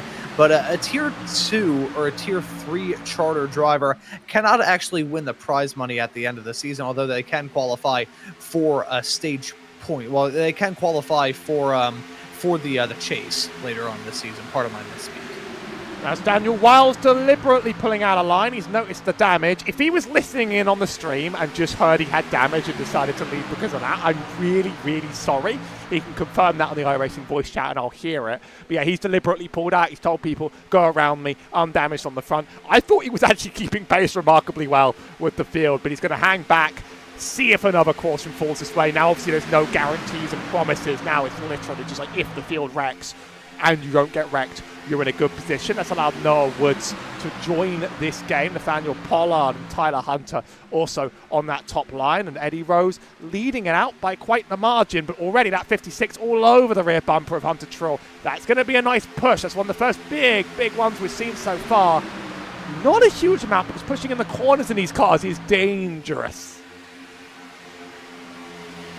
Yeah, that is a very dangerous game to play it, but that won't stop these drivers from deciding to play it. One last point about Casey Graves in that 01 car. We're going to be seeing Graves run in the Cup Challenge as well, set to run both series here this season. We certainly wish that driver the best. Some of the other names that you see here in the FLC world run in the both series last season. Our Cup Series champion, Lucas Hoytsma, was actually the winner at Talladega in the spring. So very quick racer in his own right. Ran full season, I believe, ended up in the Final Four at the other end. Actually, no. I remember there's a little bit of controversy surrounding that. Did not make it into the Final Four, although was very close to doing so. But certainly made up for the fact he ended up winning the championship in the Cup Series. So fantastic stable of racers and a nice mix of drivers returning for some more action here in 2026 after some runs in 2025, and some new names in both the Xfinity, both the O'Reilly Series and the Cup Series. That's a paddling, Ron. That's a paddling. Every time we get the sponsor's name wrong, that's a paddling. Gotta say, it's very unwieldy. It's a very unwieldy sponsor name. You know, like the O'Reilly Auto Parts Series is to me. It doesn't have the ring of Xfinity or Craftsman. I'll put it like that. And also, they don't get to say as fast as Xfinity Wireless anymore, which was funny. So it was a very funny, just as a British person, that's a funny thing for people to drop on their interview. It's like, oh, it's fast Xfinity Wireless. But here they got paid more every time they said it. So I'd do it. I'd do it in that job, absolutely. Is Xfinity Wireless really that fast? I mean, I hear controversy about them. Yeah, you see, well, Xfinity, if you're listening to this, may want to slip in a couple of those real quick. Just quick heads up. Yeah, I'll tell you what, Howie, I'm on Verizon, and I'll tell you what, my internet is absolutely flawless. I know what you were doing. You did really start to make me worry that this whole stream was about to go down and crash and burn. You gave me like that, no. And then I remembered, like, it's Ron. This is what he would do, all right, in that line. So I'm connected to 5G, so if something goes wrong, the problem's in the air. It's undiagnosable, and I'm the one who has to bring the stream to you. So now you know that there is a level of I'd say jeopardy up front. Kevin Zosiak being lapped again. He's not been able to fix that damage at all. He's really just hanging in for finisher points at this point. I mean, he's 8 down. He's just going to get his way through the field again. Round the outside, round the outside, round the outside. Field's going to hopefully mostly make this. We don't want him to be trouble, but he's got no pace. I think he has to drop below. He has to drop below the line now, though. I mean, like, this is a little bit awkward. He's really slowing up a lot of the field. I don't know if he has an ambition to stick with him. They need to wreck 8 times for him to get back into this race. He is just going to hang with it. I mean, I can see why you want to run with the field, but like the field is not going to wreck 8 times from the track record we've seen, given the number of laps under caution you have as well. It's just not going to happen, all right? We're not going to have 8 cautions. We've only had 1 caution for incident this race, period. We had 3 cautions, but like, you've got to take away 2 for the count. So it's like, that's not going to happen. It's probably safe to go under the line in these instances. Look at me backseat driving. I don't do this very often. It's like the one thing I know is like, cause a wreck because you're a lap car. But he didn't cause a wreck. He is actually at the back of the field now, pretty much. Number 2 dipping below. Oh, Ryan dipped below that line just for a second. That's going to slow him up. You can see the big gap up ahead. Hixenbar jumping down to the bottom. It's now Hixenbar and Woods leading the lines. Yeah, so Hixenball diving down to the bottom, leaving Noah Woods hung out to dry a little bit there on the top side. Noah Woods, a driver that we saw contend last season as well. Some pretty good performances throughout. And actually a change of car number midway through the season. Started off the campaign in the number 68, eventually switched off to the 56, but Woods back in that number 56 entry here this season, and looking to try and find any performance out of that machine, and may have some assistance here. Casey Graves has fought back, is now in P3, and is a Pied Piper of the top side. Gonna be marching them off to victory, maybe. So a long way left to go between now and the checkered flag. 47 laps left to go. Can make that really 46 and a third. Hixenball holding on to that top spot right in front of Eddie Rose. Casey Graves is in P3 with Hunter Truex and Noah Woods rounding at the top 5. Of your top 5 competitors, 4 of them were running in some capacity last year. One of them's a rookie in the form of Graves, but really strong performance from that 01. I feel like we've been talking about it a lot throughout this broadcast, but there's a reason. This is a very strong showing. I'm impressed, and much luck. The 500 tomorrow is going to be dominated a little bit by the story of a rookie to the series who, you know, definitely Kirk Wood seems to like a lot. You know, really starting to challenge the big guns. He had a great day on the Clash where he was able to actually win one of those 2 races. He's going to get a very good grid position. Casey Graves is sort of looking like the new one this time around. You know, it's good to see names, especially when we're doing this season last so long. And I'll be in here in some capacity, whether it's voice or not, for pretty much the whole thing. Ron will be here on the mic for pretty much all of it. I'm not going to lock you into the days you have to be away, but it's going to be pretty regular. So, you know, we get to know the same names quite a lot. So it's good to see someone new jump in there and sort of challenge the system just a little bit, because almost around them, it's Casey Graves and Brian Wunsch now. The 2 drivers have shown up to the top and are impressing here today. And I will say, just for the record, that there is just one broadcast that I know at the moment I will have to miss out on, and unfortunately it is the one of the first races of the actually, no, I won't have to miss out on it because that's a Saturday. I just realized it's this past year I had to miss out on the other playoff opener at Bristol because it was the same day as my best friend's birthday, but not this year. It's one day later, so I can do this broadcast without any sort of issues. Knowing my luck, though, I'm going to have an asteroid come down on my house, and this will be my final ever broadcast. So if it is, it's been a great ride. I'll see you all on the other side. But Bryson Hixenball still leading on the bottom, with the top side really broken apart, snapped apart at the moment. You've got a trio of cars running all by their lonesome, but it's pretty much just the 3 horsemen of the apocalypse as everybody else has been sucked up into the void. Yeah, this field really starting to break down quite a bit. It's all one lane on the bottom, and then all of a sudden it just disappears. It's that Doritos car. I need to check my spotter guide for this. You have access to that as well, by the way, so use the resources I give you, Ron. Make sure you use them. I can't even find the Doritos. It's a 35 there. He's got the black car on the spotter guide after all. Screw me, I guess.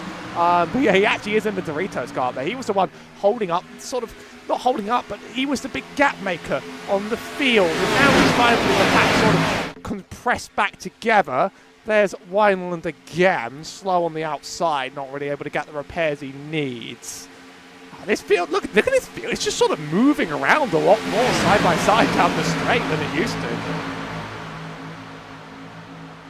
Yeah, a bit more wiggling, a bit of a serpentine effect as the other racers head their way down the back straightaway. I think that's probably the best way that I can sum it up. It's getting a bit more touch and go, though, here in this race. We talk about how long these races are and staying with it mentally. Even in a plate race, it can feel somewhat tedious in an odd way. You know, I could best compare it to, like, I don't know, folding towels as a good example. It gets a little bit tedious when you're just constantly folding socks, folding the same size of towels, doing it all the time.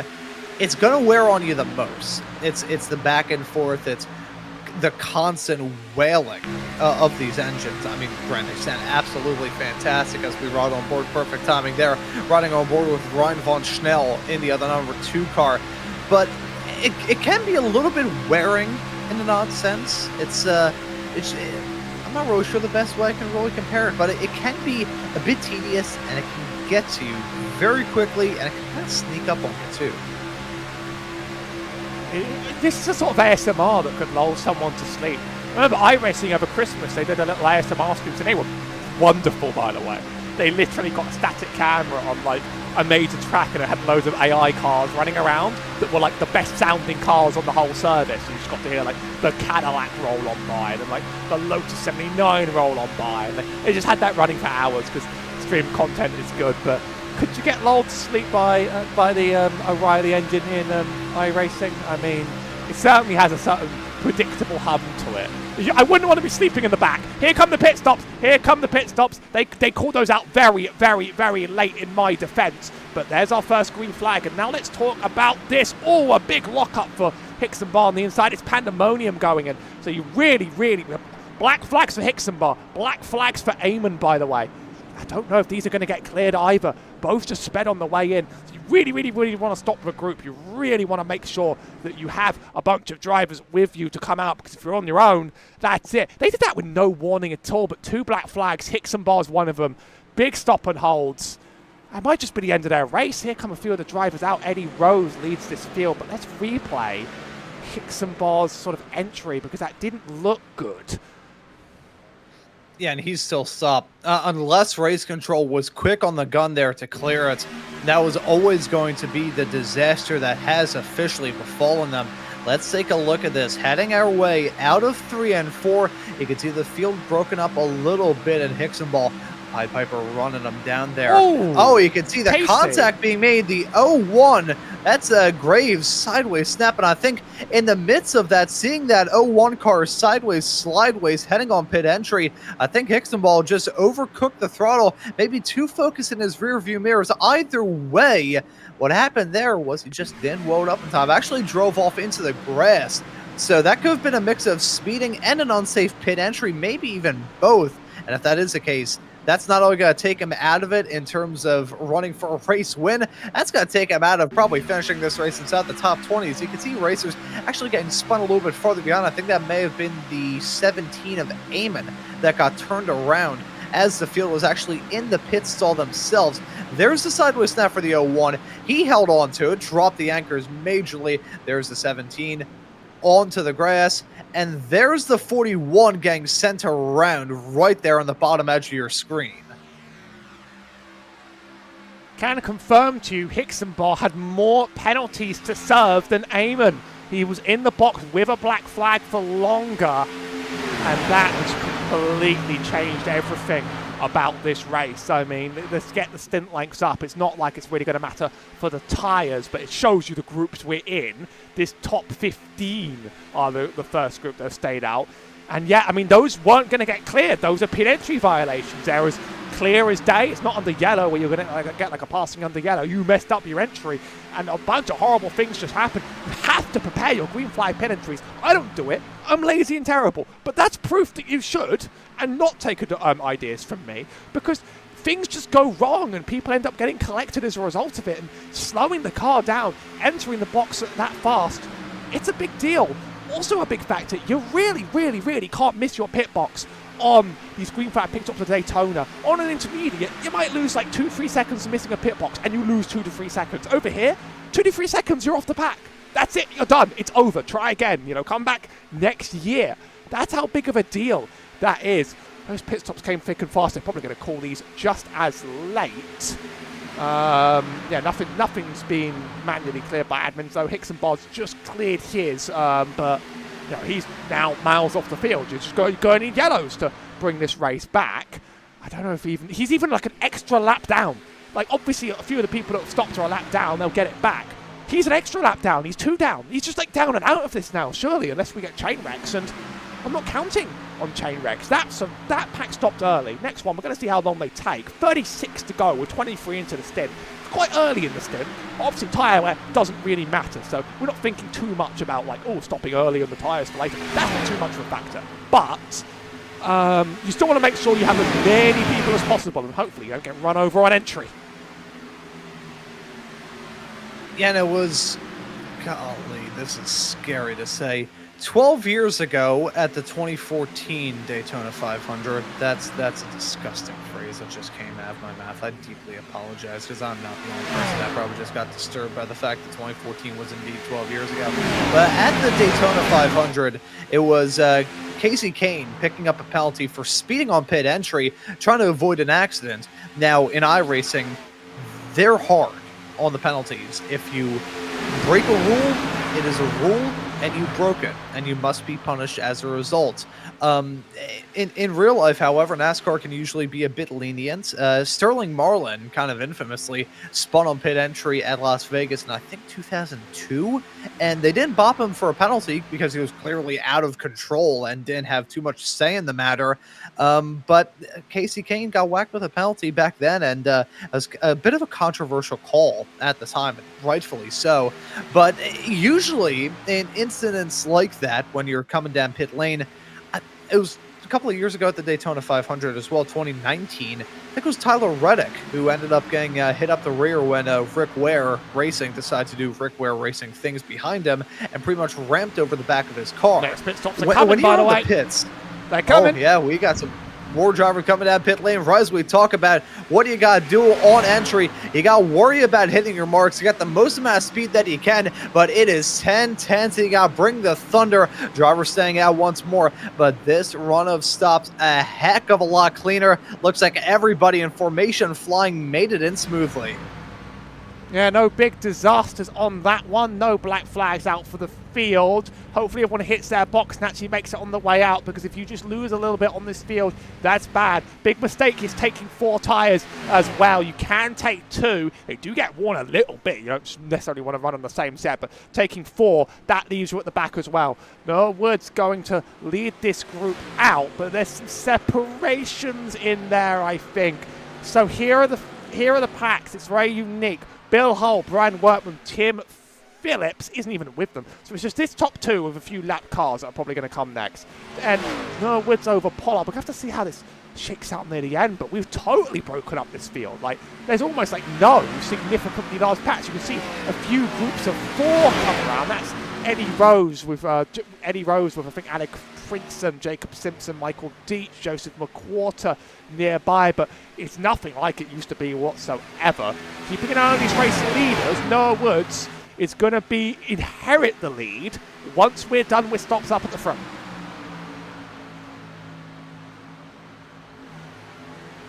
Yeah, so in all of the chaos and shenanigans that we have seen, Eddie Rose is the highest up driver of racers who have come into the pits. So I'll have to wait on these top 3, though, of Bill Hull, Brian Workman, and Tim Phillips. Workman and Phillips, drivers that we saw on a either close to or fully full-time basis back in 2025. And Bill Hull, a driver that I think may be new to this series. I don't recognize him in the number 76 machine, but getting some laps in the lead. And usually in the past, these lead laps won't really mean a damn.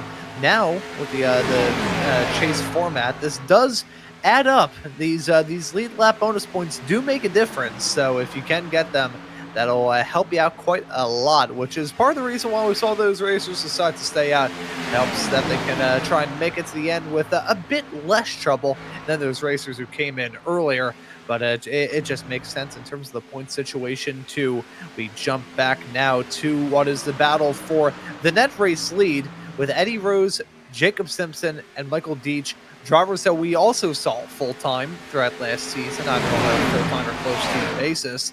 Very quick in this race. They've shown some speed. They haven't been the ones bringing the thunder, but the drivers who have just ran into troubles in the form of Graves and especially Hixenbaugh. So breaking up the field like this also strongly reduces the odds of another yellow. I mean, it doesn't eliminate them. Something bad can happen to somebody and they can do something silly. But it does reduce the odds because now you're only running in these sort of single file lines around the track, and there's fewer contact points where an accident can happen. Actually interesting, is it Noah Woods that will lead, or is it actually Eddie Rose, isn't it? Because he stopped 10 laps ago. So if you're going to do that, I presume you think you have fuel for the end. Oh no, they must have just done passing in that gap because Woods is attached to the back of these. So maybe they'd be moving up and down around that line. But actually, I think it would be Eddie Rose, but Woods is in touch of that potential race win. Keeping an eye on Bill Hill. He's trying to run it out for Bill Hull. I think I've been calling him Hill all race. It just makes sense. It rhymes, you know. Bill Hill is a good name. Yeah. But I've been keeping an eye on him, still not really making the move here. And obviously, also, he's on the top right now. He's not going to make it this lap either. I guess he's trying to hold out for as long as possible. But now, it's not about holding out for as long as possible. It's about ensuring that the other two drivers are with you. That's your number one thing. These guys are in trouble, I think. No matter what now, I think they're exposed. They've missed both chances to go. And now, wherever they stop, it's going to be bad for them, I think. They're going to really, really fly down that field. An average pit stop is around 30 seconds in the lane. And also, though, on the way out, you lose another, 10 because you have to stay to that apron the whole way around. You're very, very slow. So if we take him back 40, it's not the worst thing in the world. It will be around 10th if my guess is right on the other way out. But I do wonder what he's holding out for, you know? You have to communicate with the others. Drivers use the mic in this series. I've been hearing them doing chatter back and forth all race long. Communicate and just get something done. When they're halfway through the stage, you have to commit somewhere. Maybe he's hanging out for a caution. That might work. But even then, is the field going to stop under a caution? With no tyre advantage? I'm not really sure they will.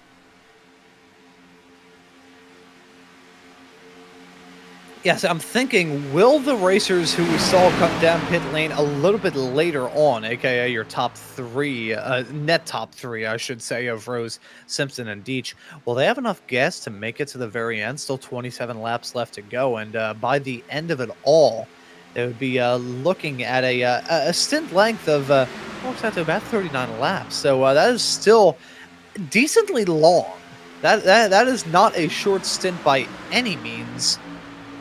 I got considered. Will they be? I don't think they'll be running into too many troubles. I think they should be fine. But for the case of Eddie Rose, he's getting no fuel saving at the moment. He's the one punching the hole in the air.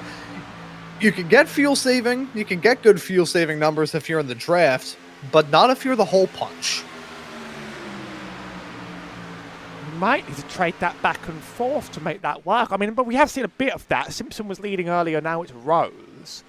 But I assume that everybody that stopped early, knows that they can do it. Hixenbaugh was leading the pack for a lot of the time, so his fuel numbers are based upon leading the pack. And yeah, he's out of it now, but he stopped very, very, very, very, very early. So maybe drivers who stopped that early just think, we can do this. We can make it through to the end. I'd hope so. And so anyway, look at the pack. So this one goes from Eddie Rose down to Joseph Woodward. Then Jesse Winslow leads the next one. Tanner Marty, Cliff Mullins, Hunter Trull, Brandon Hunter, Charles Eaton, Daniel Wiles, Tyler Hunter, and Casey Graves are involved. Then, 7 seconds back, it's Ryan Von Schnell. He's dropped a lot after his pit stop cycle. One with Michael Mensard, Rich Kleinmans, and Steve Benjamin. Then 24th, it's Mason Lowry, John Nichols, and Wesley Napier. And then it's all the drivers on their own. Kyle Amon, 1 lap down. JC Gibson my brain drives me to Casey. It's JC Gibson, 2 laps down. Bryson Hixenbar, 2 laps down. Eric Weinman, 3. Zodiac, 8. I mean, he's running slow, but not as slow as Jeremy Brown, who is 18 down. And Matthew Boston Wheeler still in the pit lane, but for some reason he's being counted in it. You know, never give up. You know, the car might get repaired in time.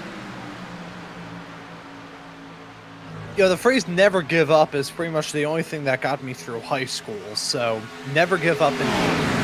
But with racers now kind of thinking about how to tackle the end of this race and how exactly to get there, to just said it right now. You got to consider how you get into this situation to win, because everybody always thinks, okay, here's what I'm going to do on the last lap when I'm battling for the win. There's still 119 laps before you get to that. So you got to consider it. Even now, there's still 23 laps between now and that white flag coming out. So for your top running drivers, there's a lot of permutations that are running through their head trying to figure out what they can and can't do at the very end of tonight's action. And figuring out who best that they can partner with, who can they partner with. That's a double-edged sword. There's so much that you can do throughout this race to let people on your side. But there's also a lot that you can do to pretty much tell people, hey, look, I just did this to you. I don't blame you at all if you decide to return the favor a little bit later on. There's so many people you can leave to hang out to dry before eventually you run out of clothespins. And it's interesting because it's all going to happen around here. Who are the drivers that are going to be in contention? It's going to be Bowes, Simpson, Deech, Woods, Pollard, Princeton, and McWhorter. These are all the candidates who could realistically win if we don't go yellow again. Nobody else can win this race. Bold to say it, no one else can win if we stay green. Obviously, if somebody wrecks anywhere on the track, we reset everything and it becomes a significant change. But, I mean, it's interesting knowing that it only goes down here. It's about 6 drivers are in it. They want to make their friends right now, but as you said, eventually drivers in the back are going to try and go too wide. Eventually they're going to try and push. Eventually they're going to try and change their fate. They have to, try and do what they can to maximise their points around here on the track, and they're eventually going to have to make enemies. For now, I think, after you do green flag pit stops, the obvious thing to do is to just single file. The obvious thing to do, and maybe swap that lead back and forth to save fuel, but other than that, just, run your line and get to the end. Right now, for everybody, getting to the end is important. Wondering when Bill Hull's going to go in. 37 laps on the fuel now. It's got to be coming very, very soon alongside Tim Phillips and Brian Workman, and that will set up our state of play for the end. You do get points for leading laps, so I believe that is a total guess. I just think most NASCAR leagues do it, so they must do it in NASCAR. They probably don't. Just don't listen to me, I'm British. But eventually these guys are going to stop. They've led quite a few laps, but they're going to drop down quite far. I'm curious where they'll end up.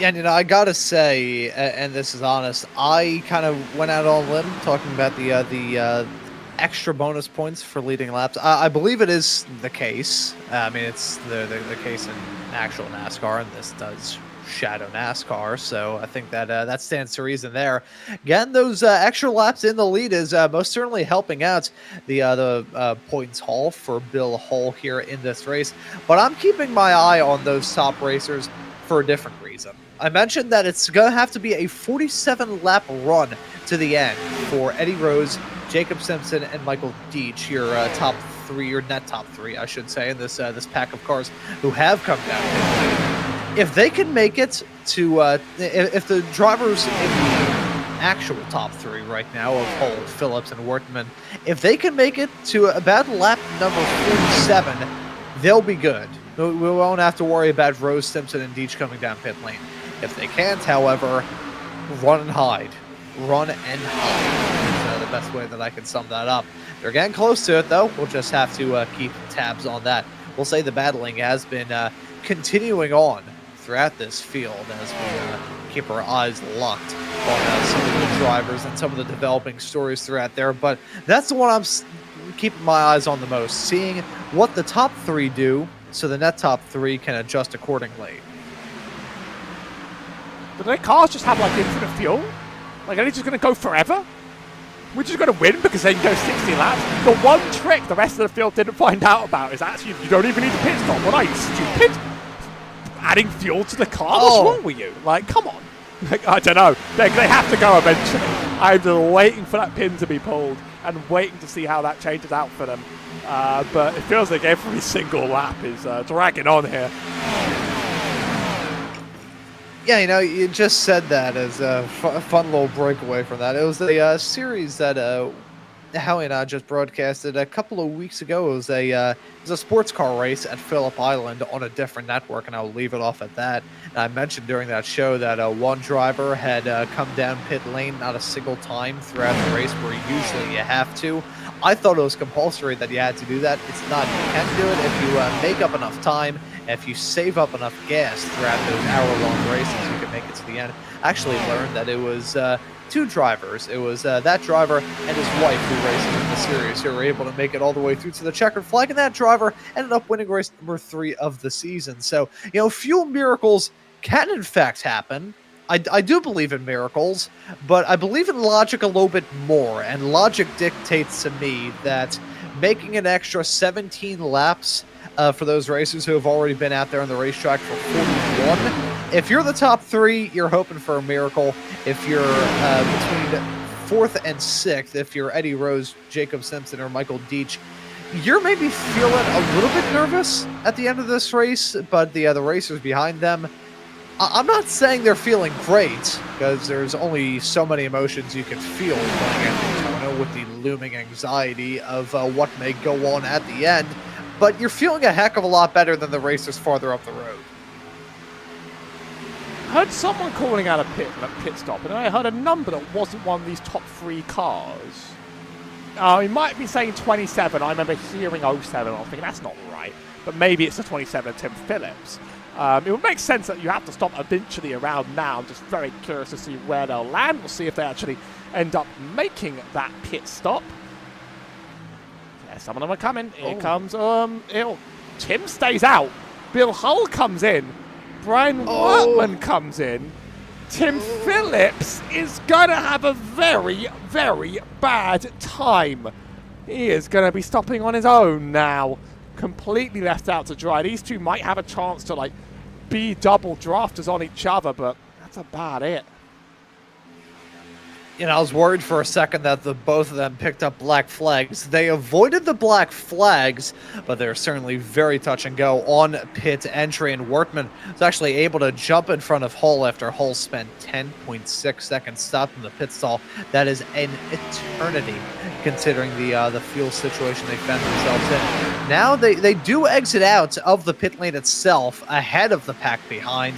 However, the pack behind has momentum to their side that these racers do not. So Eddie Rose has been able to jump into second as Tim Phillips responds 1 lap later than everybody else to come down pit lane. Now, he did that even though that he was the one who you would expect would be the first to come down pit lane. He was the one that had stayed out the longest. He was the farthest into his stint, but he actually is the one that stays out the latest. This will give the net race, well, this will give the actual race lead, pardon me, to Eddie Rose in the number 46 car. But with those top 3 not being able to push it past lap 43, what's to say Eddie Rose, Jacob Simpson, and Michael Deach are going to be any different? Because that's what they have to do to get to the checkered flag.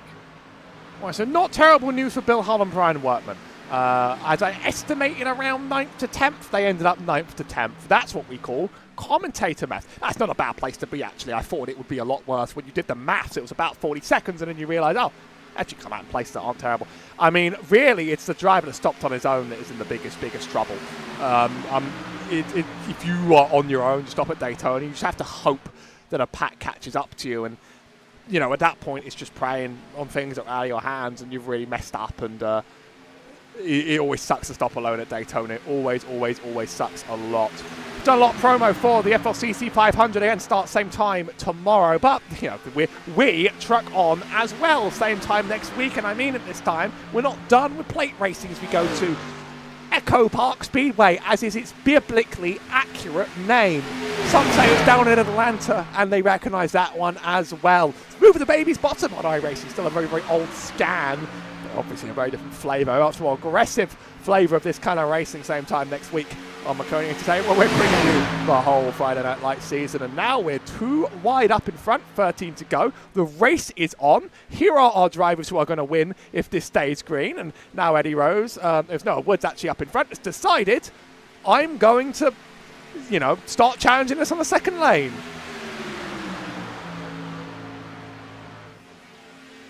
Yeah, so we were expecting it. It's only a matter of time before these racers were going to fan out side by side, and fan out side by side they have.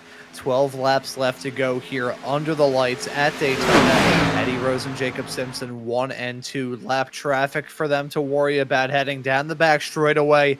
I'm still a little bit nervous. I'll be honest, I'm nervous for the racers who came down pit lane a long time ago. I can still remember how that music used to make me smile. Eddie Rose holds on to the lead over Jacob Simpson, who's right in tow. Noah Woods holds on to the lead of the top side. And look at Alex Brinson in the 9 car. He's involved in this fight as well. Haven't talked about him really at all throughout the night, but he's choosing to peak at the right time. If you want to start pushing, you want to get it done now, want to be a part of history and have a Daytona win, not quite a 500, but 300 miles is pretty good. Now's your time to make your move, but I'm looking out for Noah Woods as well. He sort of played right time, right place, was anonymous for the first half, became the driver to watch in the second half. Aggressive, now leading this lap alongside Eddie Rose. Right, Alex Brinson, I didn't really notice until suddenly he just showed up in that white and green car. He's just part of this battle again. Nothing else that truly matters on the field. I just wanted a little update on Bill Hull, though. He is now leading this pack behind a lapped car. So that pack's actually 10 seconds back. The last pack was about 30 seconds back, if I wasn't wrong. Maths are hard. They've got more drivers. I'm going to have to see how hard they end up, faster they end up going. Looks on their last laps, it's not tremendous. In fact, no, they're running slower. It's 48s on that pack, and it's 47s on this pack. So they're just running slower behind. They might not actually end up catching by the end with 10 to go, which means it's down to these drivers to put their name in Friday Night Lights history. Oh, no, where's it yellow? Oh, no. What just happened? Jesse Winslow. Yeah, it's only the second yellow for incident here tonight. Let's go back in the field and take a look at it. Oh, and that's how it kick-started in a farther back pack. They stack it up huge, heading off through 1 and 2.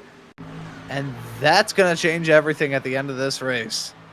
Turned by Tyler Hunter. That's the car with the white and the... Oh, he's going a little bit high. I mean, I'm not blaming the driver. I'm just saying that's the driver that sort of ended up going into him. I think I can get us a closer angle here and see really what happened between the two. So Tyler Hunter's in that 48. Jesse Winslow is the car who is sort of like half a lane up. He gets bumped by the car behind as well, that 10.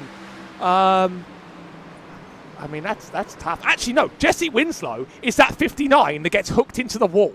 Okay, so that Jesse Winslow is just his own victim. He wasn't even turned in this. The driver is Tanner Martin.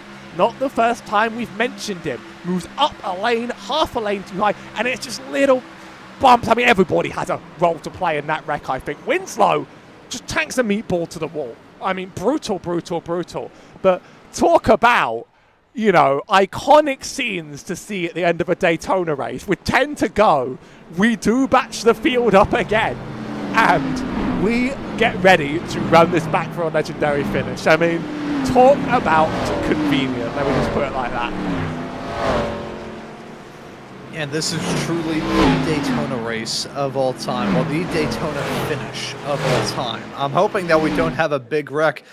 Flashing my mind back to the 2025 summer Daytona race. That finish ended up getting clipped and posted onto the Maconi socials, which hopefully to you tuning into this broadcast on, I think we stream it on X, Facebook, Instagram, Fandango, Grubhub, GQ Japan, Uber Eats, lots of different places. But if you're tuning into this broadcast on the socials, you may be able to find the clip of wasn't like 20 cars that we had crash at the end of that race. It was a wreck that just would not stop, and I believe it was Lars Chenoweth, and it was one-off win in that race. Ended up grabbing the W. Things can get wild at the end of Daytona. You can take a look at examples in real life. You can take a look at examples in sim racing to prove that. I remember the iconic Lars Chenoweth finish. Okay, I remember. That was truly one of the moments on the channel of all time. He should have come back. He should have come back for this race. I should have told him, like, hey, qualify in on here and see what happens. Because that was a very funny race. That was a very, very funny race, and I really, really dug it. And we'll be going back to Daytona at the end of the season, of course, as ever. So here we go. Noah Woods, Eddie Rose, Alex Princeton, Jacob Simpson, Joseph McQuarton, Nathaniel Pollard, Michael Deach, and Bill Hull back in it. Who knows whether the gamble really, really worked. Should be a lucky dog going around for, I'm not sure, but Hunter Trill's a lap down. He's on the lead lap, just about to stop there. I'm not even going to do the maths on that because I haven't worked out who got the lucky dog. Jesse Winslow's already cleared the meatball flag, so we might actually be able to get back out onto the track for the... No, it's cleared because he left. And I, too, would leave from the last 10 laps of Daytona I get collected in someone else's nonsense. That was brutal.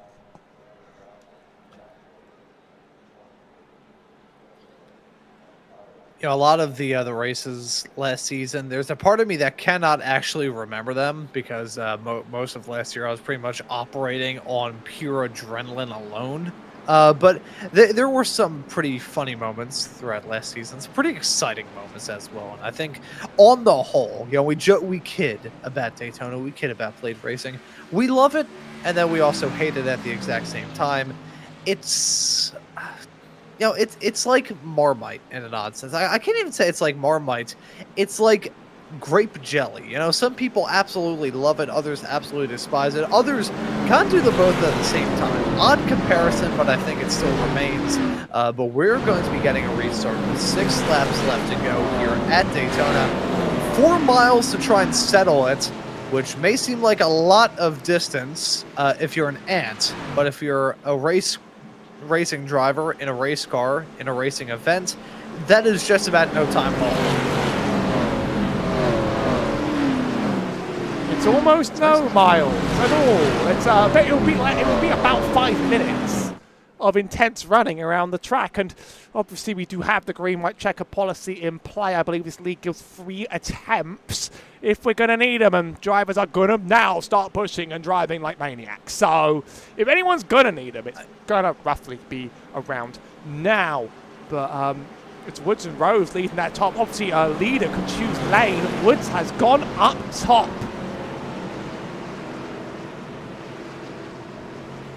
So that is going to be fascinating. Just want to correct myself. It's 6 laps left. That is 15 miles. I'm not sure why I said 4.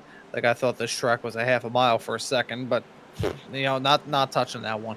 But nonetheless, we've got ourselves a stunner of a race up to this point.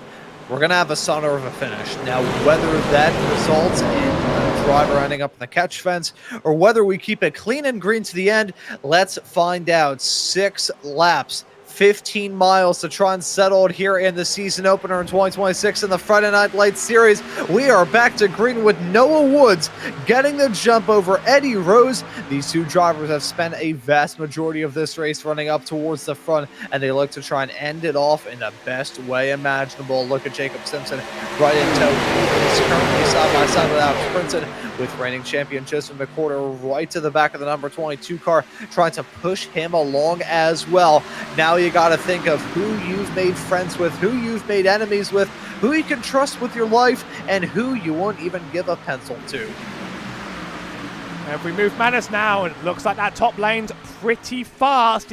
Noah Woods has really made his call based on he's going to run with at this point on the track. They're pushing hard, but Rose gets a big run on the bottom. Outside line's really where you want to be for a drag race to the finish line at Daytona. Get more momentum down this race and into the tri-oval where it really matters. So he's sort of made a calculated call to try and win this race. There's a little bit of movement around because that third lane's going to get punched through by Joseph McQuarter. It forces Simpson up, Woods goes back down to the middle. Yeah, and drivers cutting and shopping, trying to find any way in the book to get past their rivals and be the one to win this race. Woods trying to play both ends against the middle, blocking on the high side, blocking in the middle, but eventually one is going to not go well. That's Jacob Simpson in the 22 car. That's Joseph McQuarter in the 73. Those were the two drivers that Woods was having to chase the tail of down the backstretch. He is still your race leader, still the Pied Piper in the middle, as Simpson really stalling out on the momentum on the top side. He's going to slip back in tow. You look at the car on the bottom, though. Eddie Rose in the 46. It's looking like those two are going to be the ones to try and contend for this win, as some drivers scraping the wall a little bit farther in the back. We remain green for now. No Woods, Eddie Rose side by side once again. Princeton and McQuarter right behind, and then you've got to think about Nathaniel Pollard and Bill Hull. Hull, who started this race farther towards the back. We didn't really talk about him at all, and then he stayed out, got up to the top, and then once he came down, he really lose out on a lot of time. Hull now holding on to a P6 spot, make that P5, all shaping around. 3 to go here at Daytona. Oh no, they wreck behind, heading on through the trial. Well, that's a stack 'em up wreck fest, and that is going to wipe out the whole back half of the field. Oh, you caught that one before me. That's brutal. Let's see if we can make any sense out of this. Any at all. The top half of this field, they're going to remain in tow. But where did it begin? It was the 2. And it's a driver we've seen plenty of times before. That was Tanner Marty, collected again in another wreck. Let's see if we can get onto Marty's view here. Zooming in just a little. Oh, Marty sort of moves down onto that 2, and oh my God, that's the beginning of the end, really. That's really what it was. Like, Tanner Marty there, he's sort of like upper lane, half between 2, and that 2 car in the middle. I'm trying to remember his name right now, but it's Ryan von Schneill. Sort of like tries to punch it in the, and at that point it's all over. I mean, like, there are so many meatballs now. There's a DQ for Charles Eaton, who knew he'd picked up enough incidents. Ryan von Schnell, meatballed. Kyle Amon, meatballed. Michael Deitch, meatballed. The top half of that field, the top 10, obviously unaffected, untouched. That's why you want to be up there right now. More like behind you. They don't care at all. But I mean, that's the sort of move we were likely to see at the end of this race. I mean, it's a big wall of flesh. And it's a wall of spitting out race cars, tire smoke, and steam. I'm curious if we could follow this from the number 91's perspective of Michael Deitch, because he had a sickening blow into that outside wall. If we jumped to an onboard shot, you'd probably be able to give yourself motion sickness, because look at this wild ride. There's a contact. Oh my goodness gracious. Hoods flying, body parts flying. I'm not just talking about the ones on the race car. That was a horrendous impact for a lot of drivers involved in that. It has sent us off into overtime here in round number 1 of the season. So we're going to have at least one green-white checkered attempt to get the season rocking and rolling. My goodness, we nearly saw a couple of racers on top of one another as a result of that. Oh my goodness, look at the 42 of Mason Lowry getting clobbered right at the end of that replay. You're tempted to make me go and look again. Big penalties for everyone in the field. Lots of things to see. I think they have actually, I was checking if they've given out manual penalties. I don't think so. I'm not even going to try and call what they've done and what's not, because I'm going to say something silly. So, reminder of the green, white, checkered rules for anyone that doesn't know, and anyone that's watching their friends and doesn't follow NASCAR every day. We are going to try and add 2 laps to go. If we wreck in the first lap, we will do another caution and add 2 more laps and try again. If we see the white flag, the race will end. If there's a wreck, we will cross the line. It will finish. Look at how many drivers behind this lead pack were taken out, by the way. I mean, looking at it, it's the top 11 that got away with it. down to Michael Mensard. They're the ones that got away with that. Everybody else collected and pinning in some way. So, sometimes we get multiple attempts at this. After the third one, we're just going to end the race like that. But sometimes we get that wreck coming to the line and we finish the race just like that. We're going to have 3 tries of this. Of course, glad you're with us. This is how it was always going to end, wasn't it? Doesn't matter how peaceful they are. Welcome to the end of Daytona. Daytona doing Daytona things. We can't say we're surprised. There's only so much you can do around this racetrack. Being upset at a Daytona race ending with some kind of green-white checkered or late race chaos is basically like being upset at a fish for the fish starting to swim. That's pretty much what it is. I mean, it's a motif of plate racing, especially nowadays. You're in a season opener as well. Every point mattering. Every point matters, I should say. Mattering. I'm inventing new words here on this broadcast. Make that the Ron Mullins School of Linguistics there. But no, considering that this is the new format, a win doesn't punch your ticket straight into the playoffs right away. You still got to worry about the points. Everybody wants to get a good run here at Daytona. Start the season off on the best foot forward. And that you can be golden. We'll have to see whose season is going to fly, whose is going to just be a matter of trying to survive. We have 1 lap until we get this race restarted with Noah Woods and Eddie Rose, P1 and P2. Now, Howie got a good little taster. That was the appetizer for what is going to be a slightly smaller main course, but one that is going to pack a punch. I think that at this point, trying to be friends is over. You are finding your lane and pushing for your dear life and trying to get every little tiny thing that you can possibly get. This is where the madness happens. This is where people make crazy pushes. Big freeway with Noah takes the top again, by the way. Much of the field trying to reform, but I think drivers outside the top 10 don't really have a shot anyway. This is just, it's Daytona. It's a classic. Welcome along. We're going to see plenty more of this tomorrow, by the way. Make sure you tune in for Full Length Cup Challenge. Why not? Some of these same drivers will be back to repeat the same joy among themselves. Yeah, the joy, whimsy, and glee that Daytona can bring. Happy to hit that subscribe button and the notification bell so I never miss out on any of the racing action here on Maconi Entertainment, whether it be in the Friday Night Lights series, whether it be in the FLCC. Just a lot of action to look forward to as we get started here in 2026 and get the juices flowing.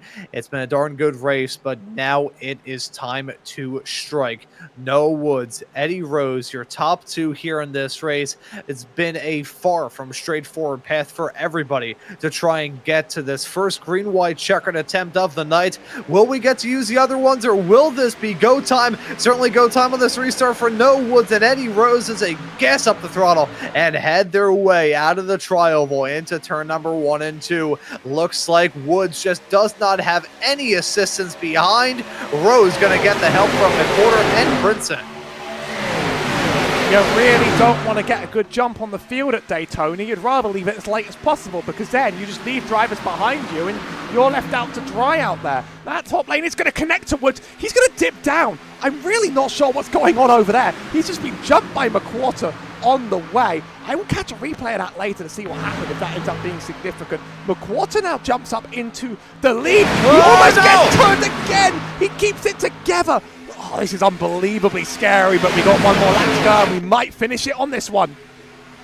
Yeah, and the field getting close to it. They're going to take the white flag. 1 more lap of racing action here in the Boogity 300 season opening race at Daytona. And Eddie Rose, Justin McWhorter, Alex Brinson, Noah Woods, Bill Hull, and everybody else want to try and taste a champagne in victory lane. Only problem is one driver is going to get the opportunity to, and the rest of them are going to lose out on the opportunity. You have to think about Atlanta next time out. Look at Eddie Rose. Driver spinning farther in the back. That's Noah Woods getting turned. John John Nichols picks up a DQ. McCorder gets turned himself by the 9 of Princeton. Everybody's wrecking around them. Rose gonna jump into that top spot, but he's gonna stall out the momentum. Everybody is crashing around these drivers. McCorder ran into troubles, thought he was gonna win this race. Rose didn't run into troubles. He's gonna win this race. Eddie Rose gonna grab the checkered flag here at Daytona in a cluster of a finish. A ton of very angry drivers on the microphone to finish that one. I mean, that is beyond what we could have expected around here. We'll try and replay all of that and work out what happened, because that was pretty extraordinary, and I'm not really sure where to start and how to properly break this one down. Noah Woods is a good place to start, though. He got sort of sorted out of line here. And then I think there was some weird dramatic move here behind the 16. Oh, it was a bad push from the 16. He keeps it together. There's McQuarter up ahead. He now gives a bad push to McQuarter. But that's why what I was talking about earlier in this race, when these cars don't really like big pushes. I think he almost gets hooked, because that's a bold and ridiculous attempt at a free wide. That was not going to work in any Galaxy. Then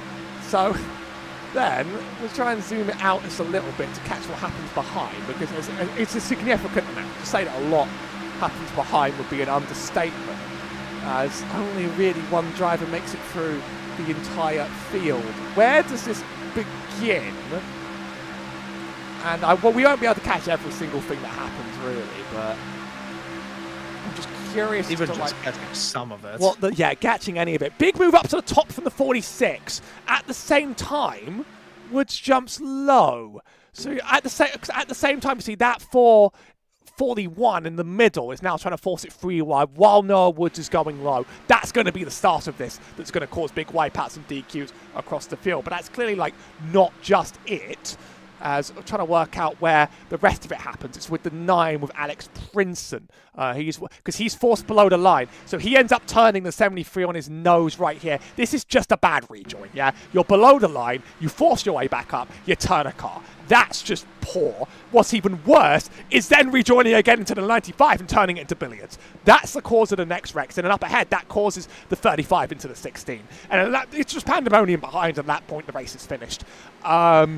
There is post-race stewarding that might get recognised, because there's a few things that went wrong there.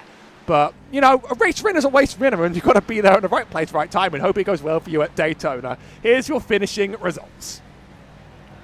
Yeah, I'm going to say right away the 9 of Alex Princeton. If that P5 finish stays, I will eat my shoe next week.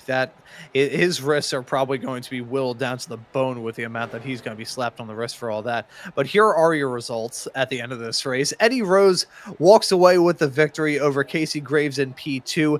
Daniel Wiles ends up walking away with the podium when everything is said and done. Cliff Mullins is classed in 4th in the 44 car. Alex Princeton in 5th in the number 9 machine. Hunter Truell in P6 with Michael Menard in P7. Brian Workman finishes this race in 8th with Tanner Marty and Tim Phillips completing your top 10. And looking right behind in P11 at the end of this race is pretty much everybody from here on back had their cars wrecked at the end, so you can read into this about as much as you'd be able to read into a blank sheet of paper. Jacob Simpson is in P11. Noah Woods is in 12th. Wesley Napier in P13. Bill Hull in 14th. Still want to give some love to Bill Hull, even if he did get struck by some falling anvils right towards the end of this race. It was still a darn good drive from him. So too for Joseph McCorder, who I think would have had this race won if the 9 didn't go on a kill streak. Hunsinger finishes this race right behind him, P16. Last of the cars on the lead lap. John Nichols is a first lap down. He finishes this race in 17th. Nathaniel Pollard right behind at 18th. Tyler Hunter in 19th. Steve Benjamin rounds out your top 20. And from there, it's J.C. Gibson in P21st, Rich Kleinman in 22nd, Bryson Hicksonball in P23. Hicksonball still finishes this race, not outside, well, just barely outside of the top 20, but the fact he was even close to the top 20 after that penalty we saw is nothing short of a Christmas miracle. Eric Wineland, Kyle Amon, Mason Lowry, Michael Deach, Ryan Von Schnell, Charles Ian, and Jesse Winslow complete your top 30. Lots of these racers running into difficulties throughout this race, either major damage throughout, major damage taking them out. Jeremy Brown in P31, Kevin Zosiak in 32nd, Matthew Boston Wheeler in P33 with Hunter Bogdan, Tommy Gossa Jr., Larry McDonald, Justin Hall, Cody Bird, Dave Hoitzma, and Jonathan Delaney running at your 40 cars classified here at the end of the race. Still waiting for your race winner to join us here to have a chat. Want to speak with Eddie Rose and kind of ask him about his perspective and the craziness at the end. Howie, I mean, you had a very tough job throughout tonight's show. Having to deal with my craziness in the commentary booth, but also having to deal with the craziness in the production booth. We were expecting some wildness at the end, but that was something. That was a little bit more than I expected, even, to be honest, because the race up to then had gone so well. But that is sort of a reality. That is sort of a reality of Daytona, I'm afraid. We are sort of like, that is what you get. It might be out of order, but I feel like we should talk to some drivers, and Casey Graves is here. So the order's going to be a bit weird, but let's just try and make sense of this to try and pad all the time we possibly can. And maybe bring our P2 finisher, Casey Graves, in there. Maybe the rest don't know that they need to be with us. Maybe we need to start pinging some people, getting their attention along. I'll leave you with our P2 finisher, and we'll see what happens.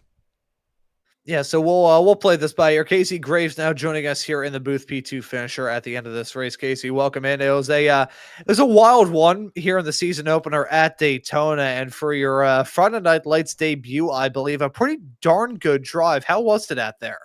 It was pretty good. First off, I got to apologize to everybody for making a pretty boneheaded move on the pit stop, but I don't know if it really screwed anybody's race up. If it did, I'm generally sorry. But yeah, the car had pretty good speed all night. Just kind of got shuffled back, and then that second to last yellow, I thought I had more damage than I did. I only had about 40 seconds of repairs to get done.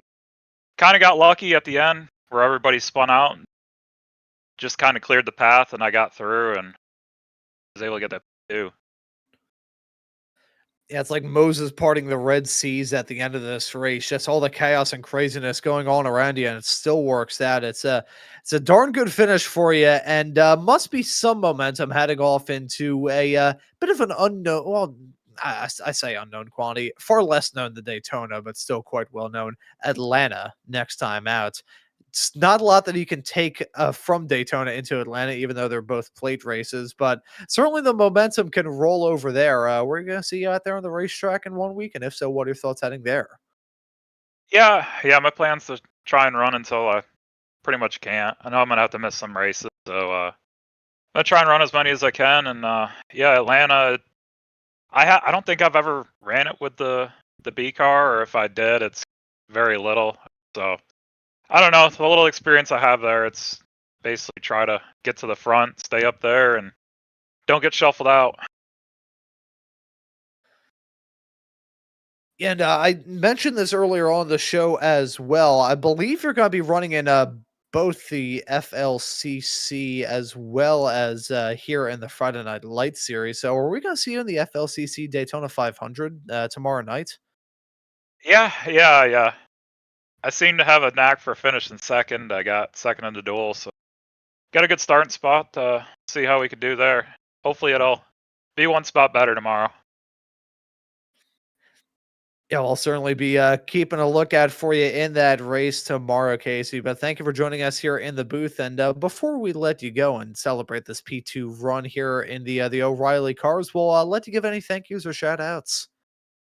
Yeah, thanks to you guys for broadcasting.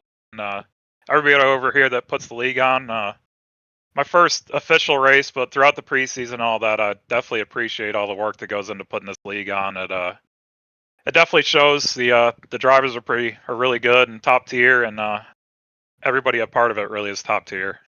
Then just my sponsors, True Speed Motorsports, Low Drag Esports, 712 Brakes, Black Flag Motorsports, and 1RC Wraps.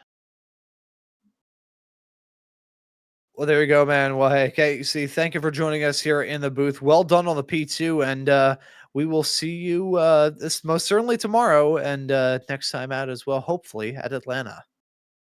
All right, thank you.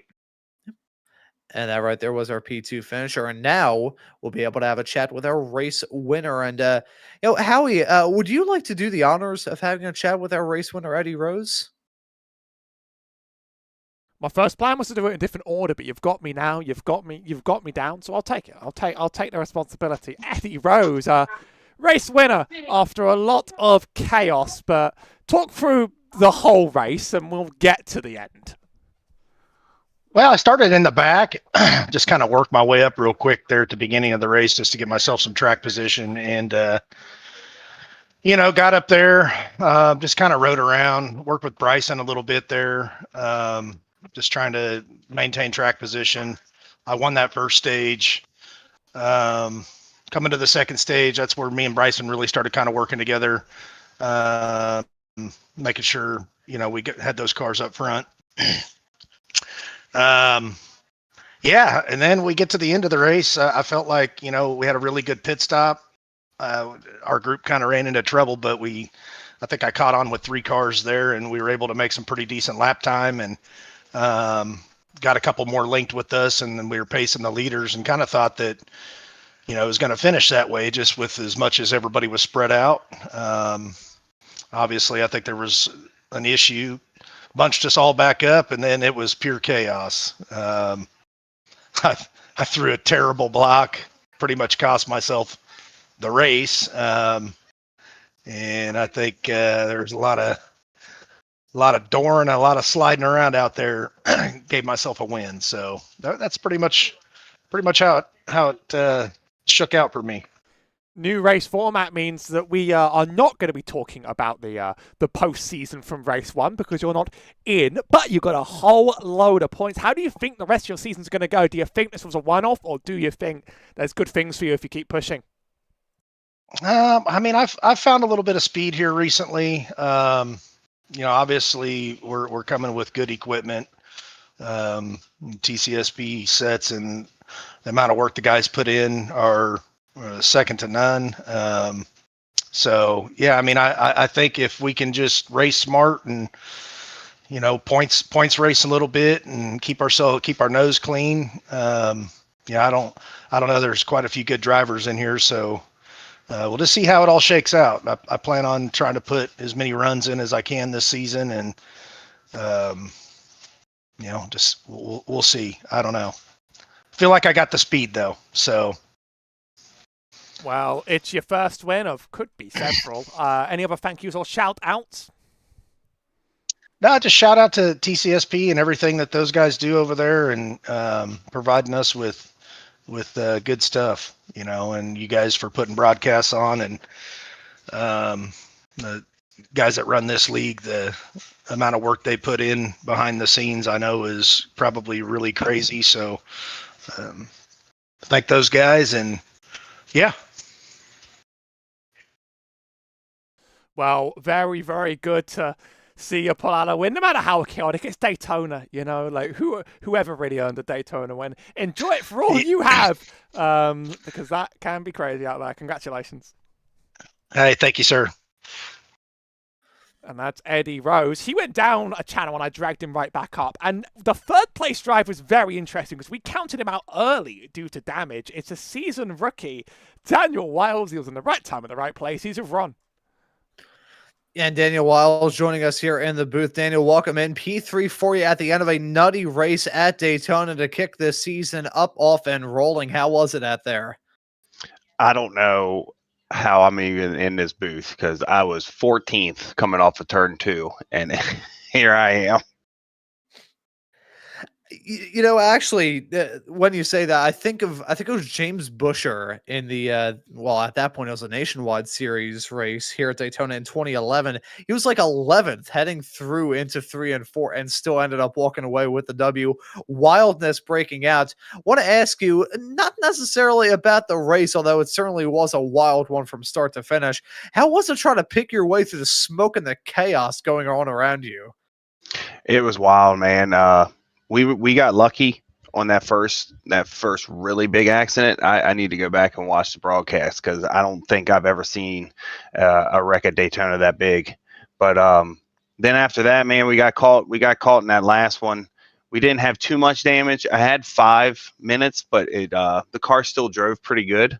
I could barely hang on to the field, but yeah, it got wild there at the end. It really did. Yeah, it got nutty at the end of this race. Daytona doing Daytona things in a green-white checkered, but you came out the beneficiary in all of it, P3 at the end of this race. Next time out, we are running at Atlanta for round number 2 of this season. So what are your thoughts heading there next week? I don't know. I'm kind of nervous because I don't run Atlanta too often, and but I'm sure we'll get some races in throughout the week, and we'll be ready for Friday. Yeah, and off the back of a P3, keeping the momentum rolling through the first couple of races off the back of that good result. Nice way to get some wind in the sails before we get too down and dirty with things here in 2026. But Daniel, thank you for joining us in the booth, and we'll let you give any thank yous or shout outs before we let you go and celebrate. Yeah, I mean, you guys for the amazing broadcast. I can't wait to go back and watch it. TCSP, EMR Event Parks, Track Bar Media, all my teammates at America Racing. So, yeah, that's about it. Well, there you go. Hey, Daniel, thank you for joining us in the booth. Well done on the win and well done on the podium, I should say. And we'll see you next time out there at Atlanta, where maybe you could get a win. Sounds good, guys. Thank you. And that right there was Daniel Wiles. I hope to God I didn't just jinx him there with that brief misspeak coming out of me. But Howie, Daytona doing Daytona things gave us a driver to kick this season up, off, and rolling with the victory. Eddie Rose getting the job done here at Daytona, and a lot of frayed nerves at the end. Gonna give us a lot of storylines to talk about come time for round number 2 at Atlanta. A little bit more of the same on the other side around. It's going to be a shorter race on a shorter track, but the restrictor plates come out in full force this time next week. I am very, very excited to see it on the road. It's been a fun race to kick off the season with you, Ron, and certainly love these cars. They're some of my favourite on the whole service. So ain't that a dramatic start to what could be a dramatic season? Yeah, as I said right at the top of the show, it's a new year and a new era here in the Friday Night Lights series, and looking forward to seeing what sort of action we have between now and the end of the season, all the way on November the 6th. So 32 weeks between then and, well, 32 races between then and now. A whole lot of weeks, whole lot of months, whole lot of days, but in 21 hours time here on Maconi Entertainment, you will be able to catch the full-length Cup Challenge FLCC Daytona 500. Hope to see all of you in the YouTube chat for that broadcast. What a way to spend Valentine's night with some absolutely amazing racing action. But here for Valentine's Day Eve, drivers were not loving each other, and the beef may continue on at Atlanta next time out. Hope to see you all there. But for myself, Ron Mullins, and Howie Burrows working the comms and the cams with me on tonight's show, I say thank you all so very much for tuning into the season opening race in 2026 for the Friday Night Lights series, and we hope to see you all at Atlanta in 1 week's time. Take care, everybody. We'll see you next week. Good night.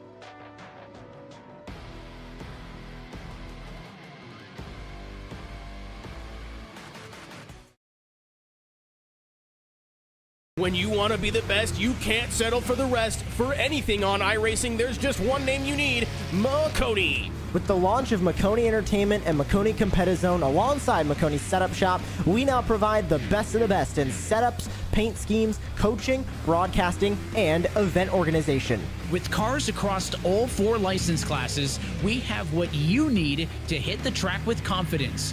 Grab a subscription and save money while going fast at MaconiSetupShop.com/subscriptions. And remember, at Maconi Setup Shop, there are setups, but your victories.